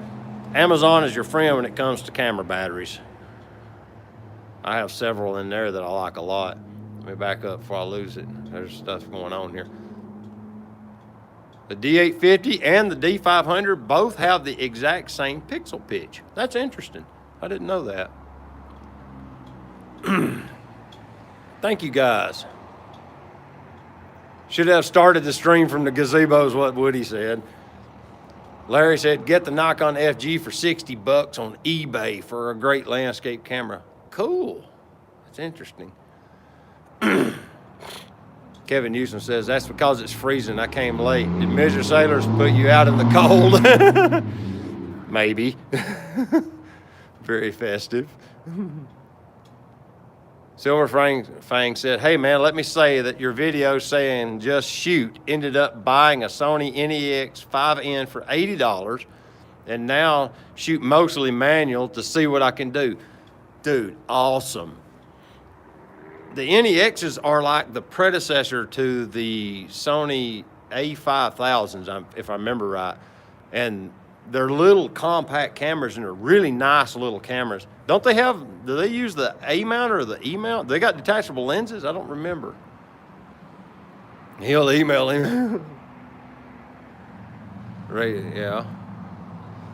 Says, does the D850 have focus peaking for manual focus lenses? I think it does. I'm pretty sure it does. The D850 has a lot of features that the D810 doesn't have. It has a fold-out screen, and then it has illuminated buttons, and I think it has peaking. It has an E-mount. E-mount lenses are the stuff, dude. Yeah. Yeah, the NEX is a great camera from what I understand. I've never used one. I've used an A5000, and I believe it's like one generation newer from an NEX 5, if I remember right. But yeah, great little cameras. What I like about those is they're compact. They're like the CL, they're small. And so you're not encumbered with it when you carry it out and shoot. And it doesn't make your arm tired to have it. So it's always available. And people are more prone to carry their camera if it's not so heavy.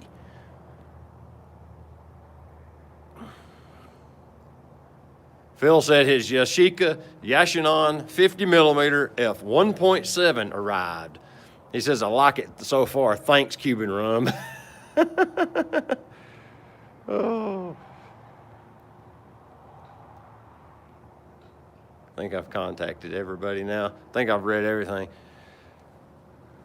He says, Woody says he told him, email sent, I told him what to look for. The Christmas tree. What does that say? Cuban Rum says, I want to see the video on it. Yeah, there you go. What you'll get is Phil will shoot a video using that lens. I got to learn how to do that better. I am so far behind the curve on videography that it's sad. I left my regular video rig at home when we went to Sedona, so I shot the whole trip on the Z6. Please bear with me on the wind noise. Cuban Rum says, Phil is a machine on doing videos. Yes. Wait till you go out with him. It is. He's a robot. I don't know how he has the stamina to capture all of that footage, but man, he is constantly on it. He never misses an opportunity to capture footage. He's very, very dedicated. Silverfang says, that's exactly why I got it. And while it's not a low-light beast, it's made me look at things differently. So thank you. Well, you're welcome. I mean, honestly, this camera is no low-light beast. It gets noisy pretty quick. If I go over ISO 1600, it starts showing pretty grainy. I mean, to the point that you want to shoot black and white so it looks like a film simulation. Or you run super slow shutter speeds to make up for it. That's how you solve the problem of the grain on this camera. But I like using it. It's a lot of fun. So that's the reason I don't complain about it. But yeah, you can get low-light monsters, but do you need it? I mean, if you're getting paid to shoot in low light, it justifies it. But if you're just shooting to learn photography, put it on a tripod and just open the shutter longer. As long as you get enough light to do the proper exposure at your low ISO, it won't be grainy. It'll be shockingly clear and it'll look cool. And you'll get all sorts of other cool effects too. Yeah, so don't be afraid to open that shutter for longer periods of time. There's all sorts of cool stuff happens when you open it for a long time. You know, you get to see a part of the world that you don't get to see with the regular time. Larry's got to go. Well, thank you, Larry. I appreciate you coming in you was here for a good while, man. Thank you so much. It's been a crazy time. And if you haven't done it yet, that like button's right down there. Boy, I'd really appreciate some of them thumb clicks. You can click it like, if you click it 3 times, I still get a thumbs up. And it says I just crossed the 100-minute mark. Wow. We've been doing this over an hour and a half.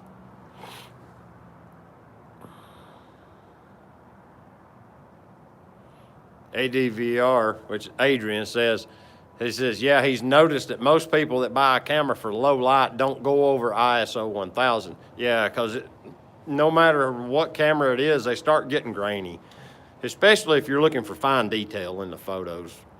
You know, you pretty well are locked into a certain ISO peak, and then you got to just start adding shutter speed to make up with it.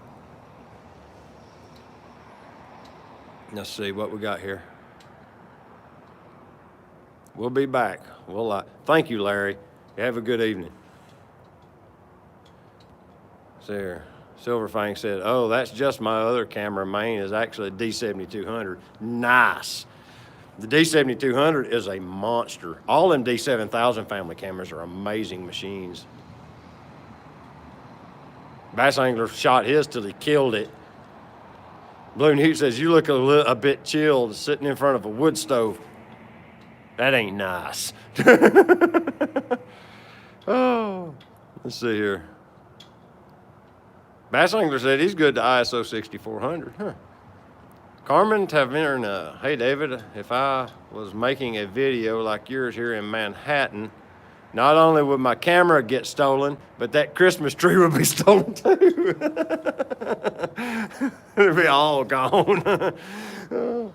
I'm the only one here. I mean, but then again, that's the sheriff's department. That building literally right there is the sheriff's office. Let's see. You can't tell now. There ain't none over there right now, I don't think. Normally there's some police cars like right there. Here, we get this back around here. Get my Christmas room set back up. There we go.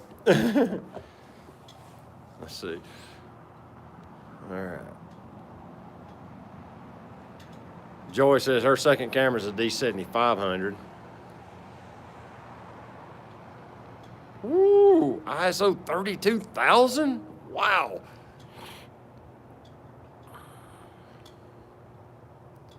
Man. To comment on ISO 32,000, I floated the ISO on my Z6 while I was shooting video while we were in Sedona. And we came outside of a restaurant one night, walking back to the car, I just fired it up and I've got it set on like 1/50th of a second shutter speed, of course, for the little reciprocal rule thing, for 24 frames per second. And I was shooting wide open at f4 because I was using that f4 24-70 lens that come with the camera, and it pumped the ISO up to 52,000 if I remember right. I talk about it in the footage because I could see it on the display while I was filming. And what was the parts that were in the light didn't look bad. The stuff in the shadows got real grainy real fast, but the stuff in the light looked pretty good. Move this over just a little more. Here we go. Yeah, here we go. Give you the Christmas season. Arib says he loves the D600, but the autofocus is kind of unusable in low light for his purpose, so I just go manual and hope.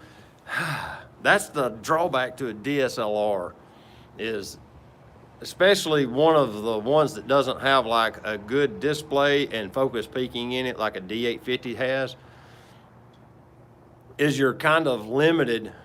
Like if you want to shoot with, well, if you're shooting manual glass, you don't have any choice anyway. You just got to try your best to get it in focus, you know.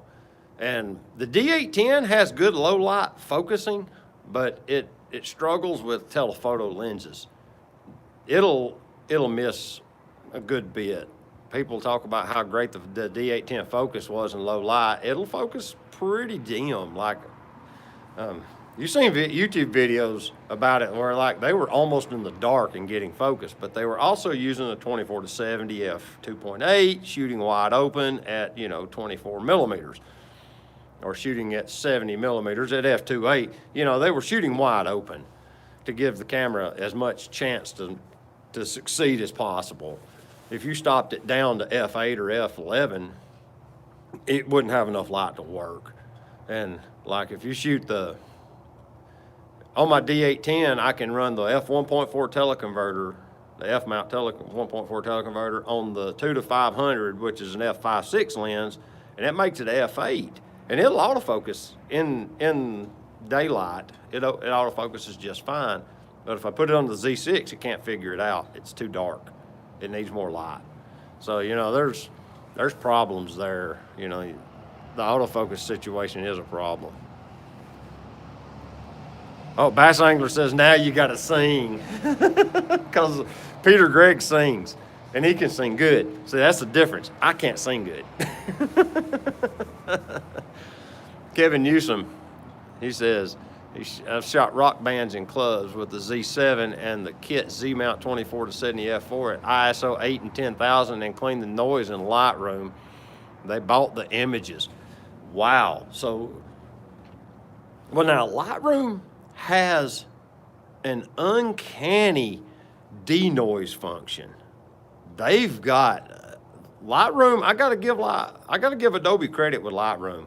There's several functions in Lightroom that you can't replicate with other software. All right, no matter what brand it is, and I've tried several softwares in the last year, and Lightroom's denoise and their clarity slider is not to be trifled with. Of course, and their, what do you call that deal where you can adjust each color channel individually? That is amazingly useful at times, and not all softwares have that functionality built into them. But those three things, Lightroom has mastered. Of course, I never used the whole cataloging thing because I was never a real die-hard Adobe user, so I never set up catalogs. I never set up, all that sorting. I seen the other day where Ted Forbes was saying that he sets his catalogs up by lens, by camera model, by date, by location. That way he can search them in all those different fields, and it automatically finds all the photos for him. I never did all that. I never bothered. So when I shut off my Adobe account, it was all gone. Joy's gone. See you, Joy. Thank you for coming. I appreciate your time. Let's see. Now you got to sing. So that's why that's why Joy left.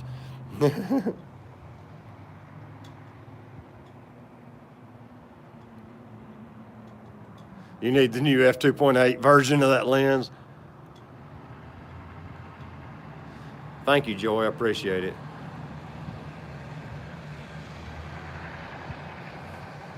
Right. However, I'm really worried about Nikon's longevity. I mean, I ain't worried about Nikon's longevity. I really am not worried about it. Even if the Nikon camera division goes under or declares bankruptcy, someone will buy it, and you will probably see a lot of fat trimmed off of it. And what'll happen is you'll see 2, maybe 3 flagship-ish DSLRs. They'll probably cull the D6, and then they'll keep the D850, the D500, and the D780 now. That's the replacement for the D750. And then they'll keep the Z family, and they'll just get rid of all the old F stuff, And you'll see it come back under new ownership by somebody else.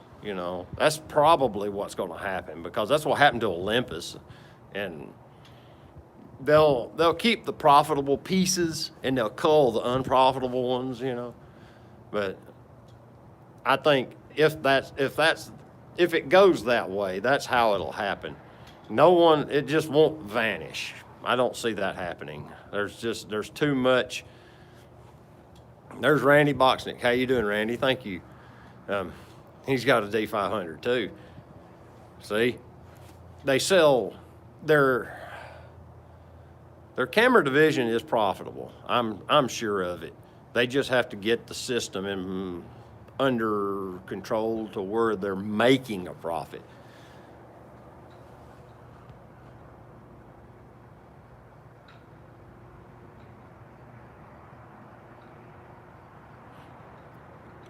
Adrian says what he does is use the built-in RAW editor of the D750, and the noise cleaning is kind of cool.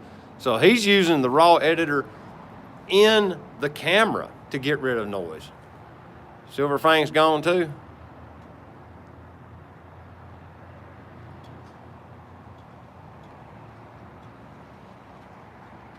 No, I get it now.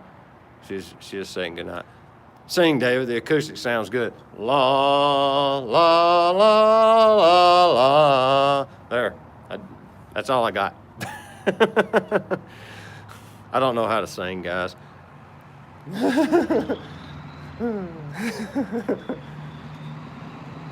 I sing a kind of music called Sacred Harp. If you go to YouTube and you search for Cork Sacred Harp, and you look for, a song called Funeral Anthem, or Poland. Poland is a good song. These are the names of the songs. It's now kind of classified as folk music because some of our songs in our songbook were written in like 1534 or something. It's like some of them songs are super old, and we have like a landscape songbook. You'll see it if you go to YouTube, search just a little bit. You'll find Sacred Harp singings. But the Cork, Ireland stuff is the best. You go to the 2012 singing, because I talked to Amanda and I actually got a copy of that singing so I could play it it's on my phone. I listen to it pretty regular. Book the Oak Ridge Boys for that gazebo.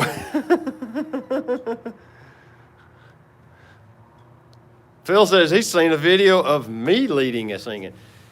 I have led some songs and I didn't realize that someone actually I knew that Teresa would get clips, but I don't know if anybody's got a whole song. I do 203, which is known as Florida. Strangely enough, there is a song called Georgia, there's a song called Florida, and there's a song called Alabama. Let me think. I don't know if there are any. I'm sure there are several other states in there, but I don't remember. But Florida is my favorite song in the whole book. It's 203. That's the page number in the book, and that's what they number the song. They call them by their number. You'll hear it call the number out. But yeah, but that's what I like. Yeah, if you get a chance, look it up. I think it's pretty cool, but it's a cappella. There's no instruments. It's all vocals, and it's 4-part music, and they sit in a square facing the center, and this person stands in the center and leads the song. Everybody takes a turn doing their own song. So no one person is like the maestro or whatever that leads all of it. Everybody has their turn. They get one song apiece usually.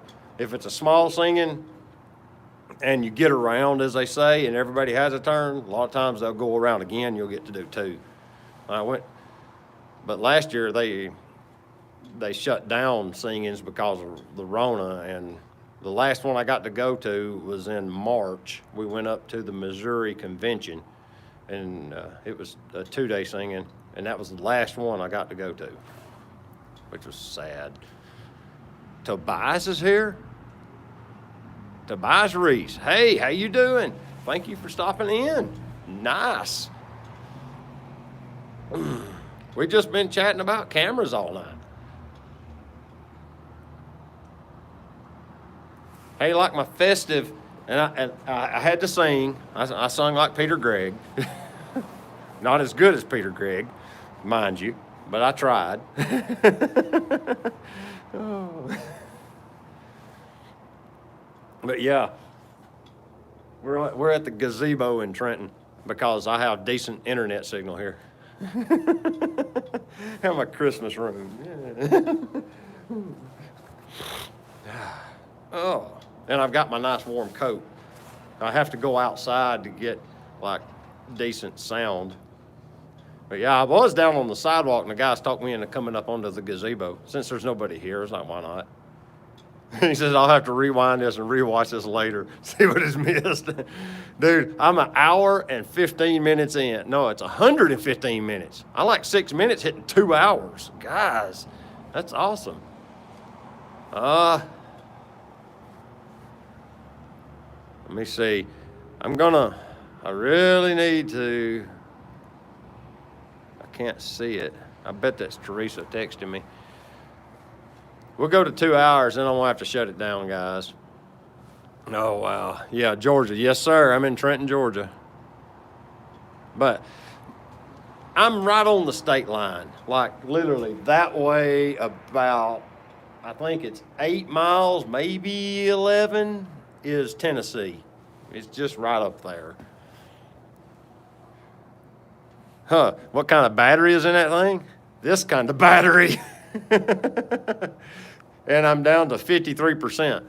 So, yeah, that's the battery that's been running this stream tonight. I'm juiced up. There's ways around dead iPhones. Randy Boxnick says Nikon will always be around. He's been using Nikon for over 50 years. Yeah, I mean, even if they make some bonehead moves, the cameras will still work until they don't. So, you know, you can still get cameras and they'll take amazing photos. Do you need the charger you sent me? You were the one that won that power pack, weren't you? No, I have. This is the reason I gave it away, because I had one. I was like, why don't I do a giveaway with that one? But yeah, this one is, I've had this one for a long time. Like a couple of years now, and it still holds a good charge. This has been a really good power pack. It's a PNY brand, and it's like a, I think it's a 20 or 10,000. Let me see. 10,400 milliamp hour. I really should do the test on it and see. Because I did the test on that one, and it was about half of what they claimed. Because I bought that little power meter from Fluke to measure it. I've never done it on this one. I should do it and see what it's got. You have to do it. It takes you a couple of tries because it doesn't have a record feature. So right when it goes dead, you just like, you best be looking at it right when it goes off. Just plug into one of them lights. Is there any USB ports on these things? I have no, I don't. I don't have the right camera bag. I don't have the wall power with me. All I have currently are 12 volt and USB.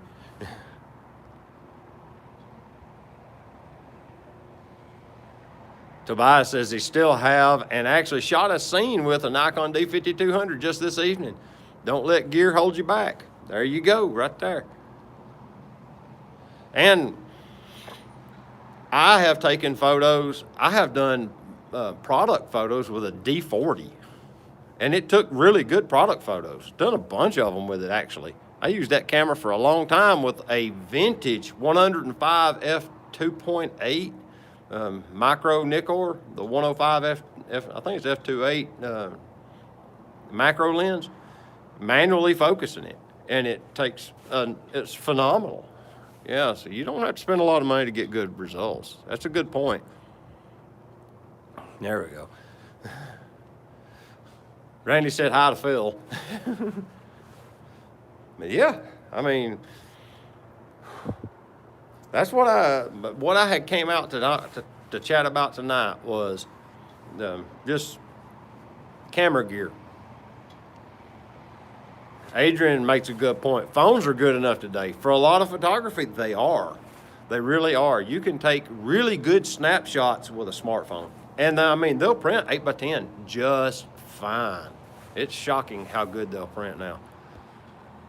My iPhone that I have is 3 years old. This is an iPhone X. I bought it when the X came out, and it still takes incredibly good video as well as photos.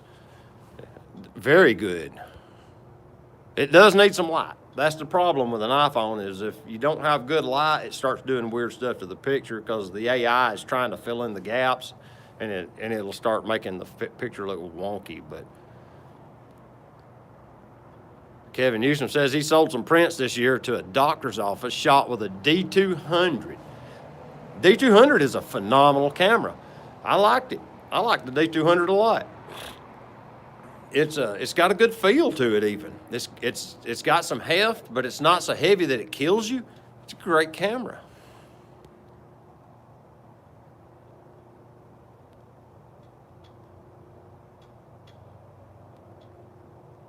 Let's see. Woody says, Tobias, what part of North Carolina? My family is from Mount Airy. Adrian says the Huawei is impressive. I can't pronounce it right. I think it's Huawei. That is an awesome camera. Or the whole phone is awesome. I looked at that pretty seriously not too long ago when it came out. A lot of guys really like that Huawei phone.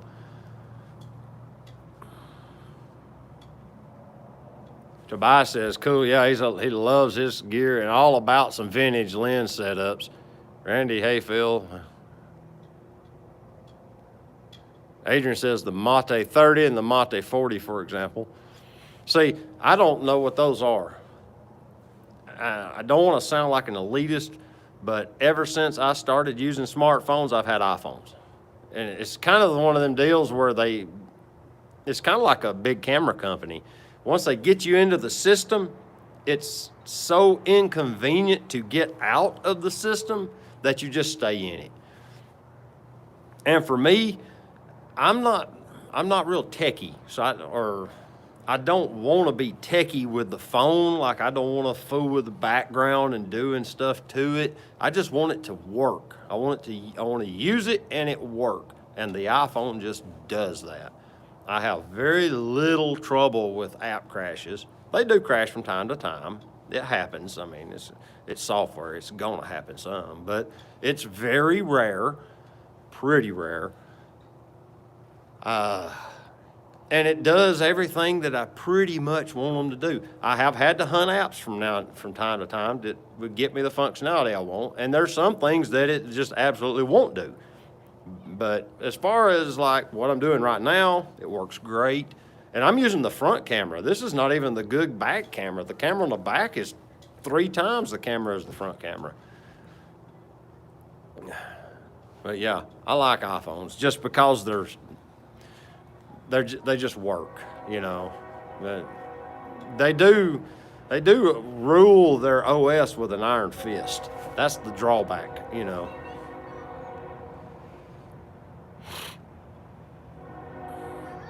Phil still has his original iPhone. Dude, I sold them. Oh, I had a 3GS and I sold it. And then I had a 4 and I sold it. Then I got a 5 when it came out. I still have the 5.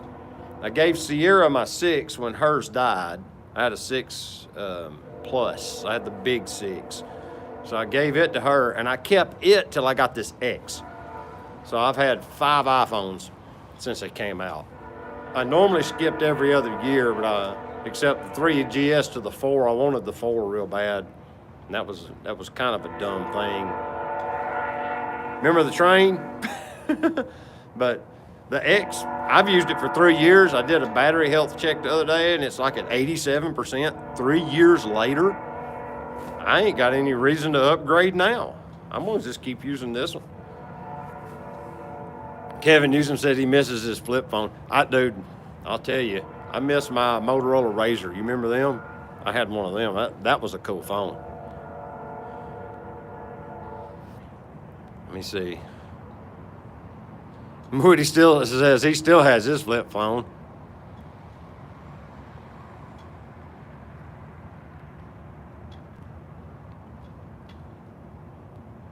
Nerd. Adrian says he bought a D200 for $60 US. Good camera too.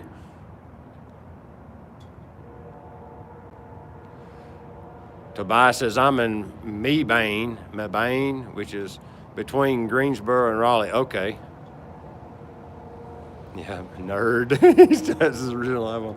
Have you ever used a D4? Randy Boxnick's asking me. No, I haven't. I have actually looked at D3s and D4s on eBay and thought about buying one, but they're old enough now that I'm kind of leery to throw that kind of money at a camera that might not work when I get it, and then have to go through the whole process of getting my money back. So because of that, I've never bought one. I've wanted one a couple of times. I'd like a D4 would be awesome. I'd shoot street photos with a D4 if I had one.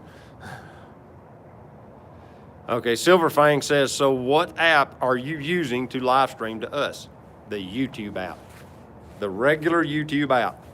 It has, once you log into your account, it has a plus button at the top or at the bottom. I think it's at the bottom now. They've rearranged it a little bit recently with an update.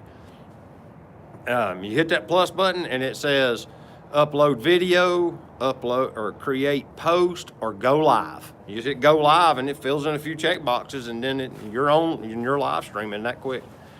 Now to live stream from a mobile device, you have to meet certain thresholds on your channel though.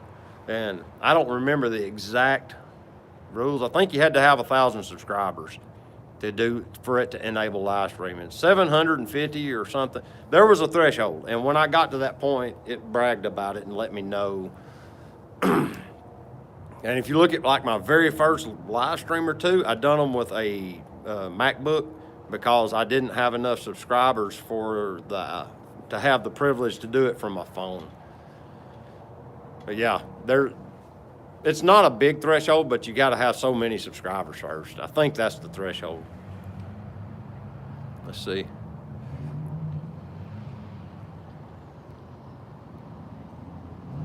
Ray said using a D4 after using a D500, it felt clunky to use a D4.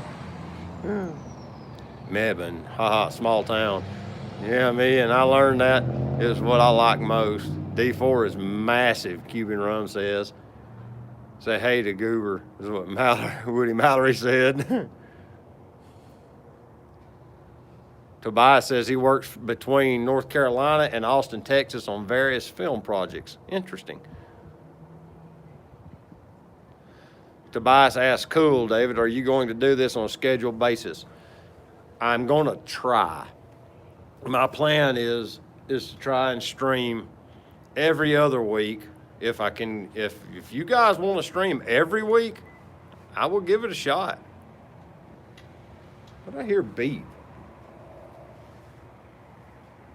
Oh, I bet it's that alarm on that car. I heard a beep.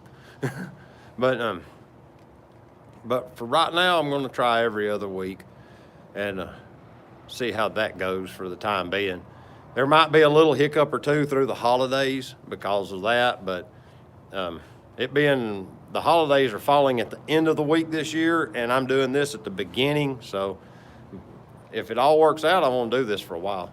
I'm going to try to move to this time slot. I've been hunting a time slot, and it's been real frustrating, just to tell you the truth. Because we started on Thursdays, and then we went to Tuesdays, and then I stopped, and now I'm trying them on Mondays. And I'm trying to figure out, my work schedule's been very heavily loaded, really, here lately. I've been working, well, like I work Saturday, and I work Sunday, and yeah, it's been real busy here lately, so we're going to just play it by ear, but I'm going to try to stick to the Mondays at 6 p.m. schedule for the time being. Let's see what we got here. You guys are blowing it up. Randy Boxnick, I bought my D4 in 2012 new for $6,000, and now maybe they're $1,200. Yeah. People who really love photography kept using their cameras and learned something important.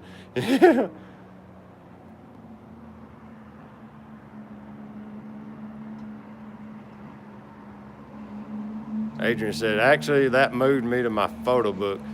It's a good point. I really need to do my photo book. I have been so bad letting that go. About so much more than gear ever could be. Good point. Martin Castine, man, glad to see you in. So you've been going for a while. Yeah, we're over 2 hours now. Dang, this went a lot longer than I thought it was going to go. Arib says, I remember getting a $10 flip phone in middle school when a bunch of kids had iPhones. As embarrassing as it was, at least I didn't post anything I would regret. That's a good point.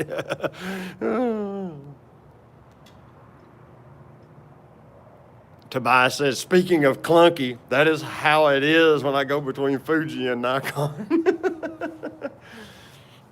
Now, I got to admit, my XT3 with the battery grip is just right. Without the battery grip, it's too small for my hands. I have very large man hands, as they call them, but my fingers just don't fit the XT3 without the battery grip. If I couldn't have got it with the battery grip, I wouldn't have bought it. Let's see. Silver Fang's gone. Good to see you, man. Appreciate you coming. Nice.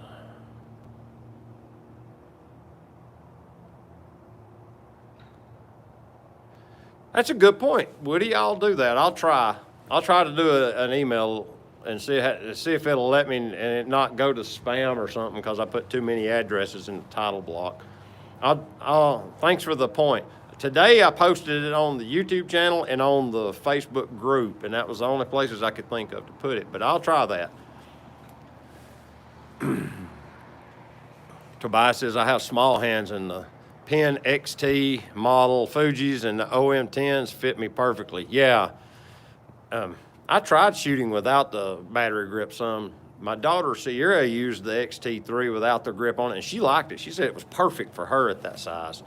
But for me, I just need that extra. That's like with this Leica. That's why I got the little hand grip, because it adds this little bit to it, and it's just enough that it fits, you know.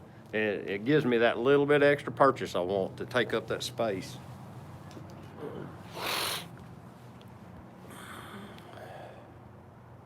Those are called jaw-breaking hands. Let me see, what have I missed? I got to scroll back and catch everything up here. Bass angler is bust them in the nose. I should have tuned in earlier. Okay. Martin's in London, I think, which is 5 hours ahead of me. So it's currently 1 a.m. there, if I'm guessing right. It's 8 here, I mean 9, 10, 11, 12. Should be 1 there, shouldn't it? C2C Disciple. Hey, how you doing this evening? Bought a D3 for $250. Only one car slot worked and had to take the lens off or the battery run down. Took the battery and stuck it in the D700 grip for 9 frames per second. That's funny. Do you share your work on any of those? Okay. Find me on Instagram, Chasing Venus Film Arts, and as well as Aperture Angels. Okay. Nice.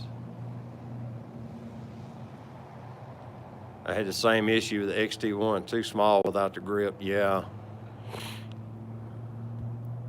Those are called jawbreaker hands. Question for you, Fuji, Nikon, Canon. Which one is strawberry, chocolate, and vanilla? If you close your eyes, they're all strawberry, chocolate, and vanilla. XT1 does need the grip, but the 2 with a half leather case seems right. Nice. You posted on Peter Gregg group? I'll check that.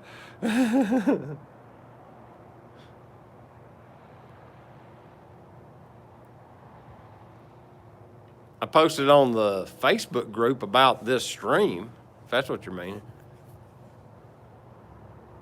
I'm talking about the hand grip, by the way. Yeah, perfect for smaller hand. Everyone remember that Saturn-Jupiter conjunction on the 21st. Make a good photo opportunity. Phil was talking about that. Yep, 1 a.m. And you burned a candle late. Saved the last night. They were super bright. Saw them last night, Cuban Rum says. 21st, thanks for the reminder. I made a, whoop, come on now. Oh, come on, what's going on here? I made a document, in case anyone mind. How do you find it, Adrian? I'm interested. That'll be cool. Phone dying on phone, switching to iMac. Gotta have a power pack. We'll have to check out yours and others' work. Good answer. I'm at 16%. I'm killing everybody's phone. I kind of sad handling.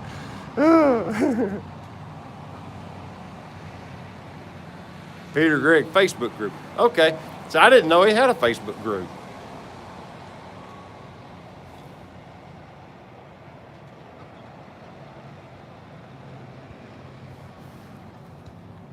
I don't have a specific Instagram group. I just have an account where I post some street photos. I was plugged in at home. And you guys are fantastic. I'm on my PC plugged into the wall. I can stay powered all night. Oh. All right. Well, I need to do this.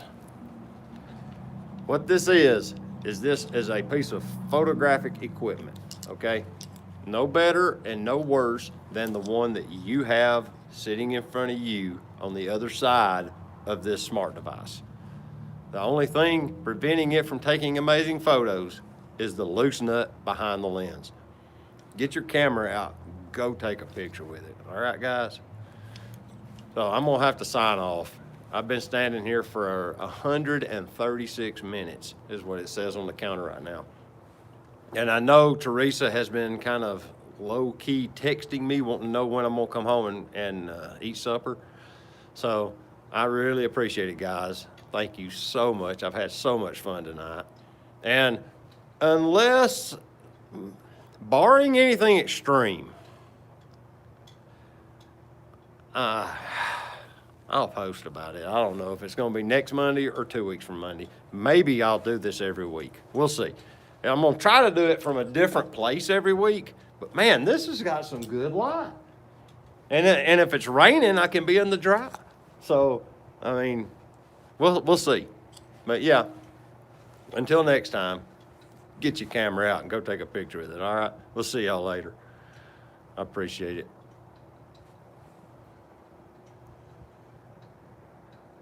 Man, y'all are blowing up the text. I appreciate you guys so much. This is awesome. I don't know how to shut the stream down, y'all. Oh, here it is.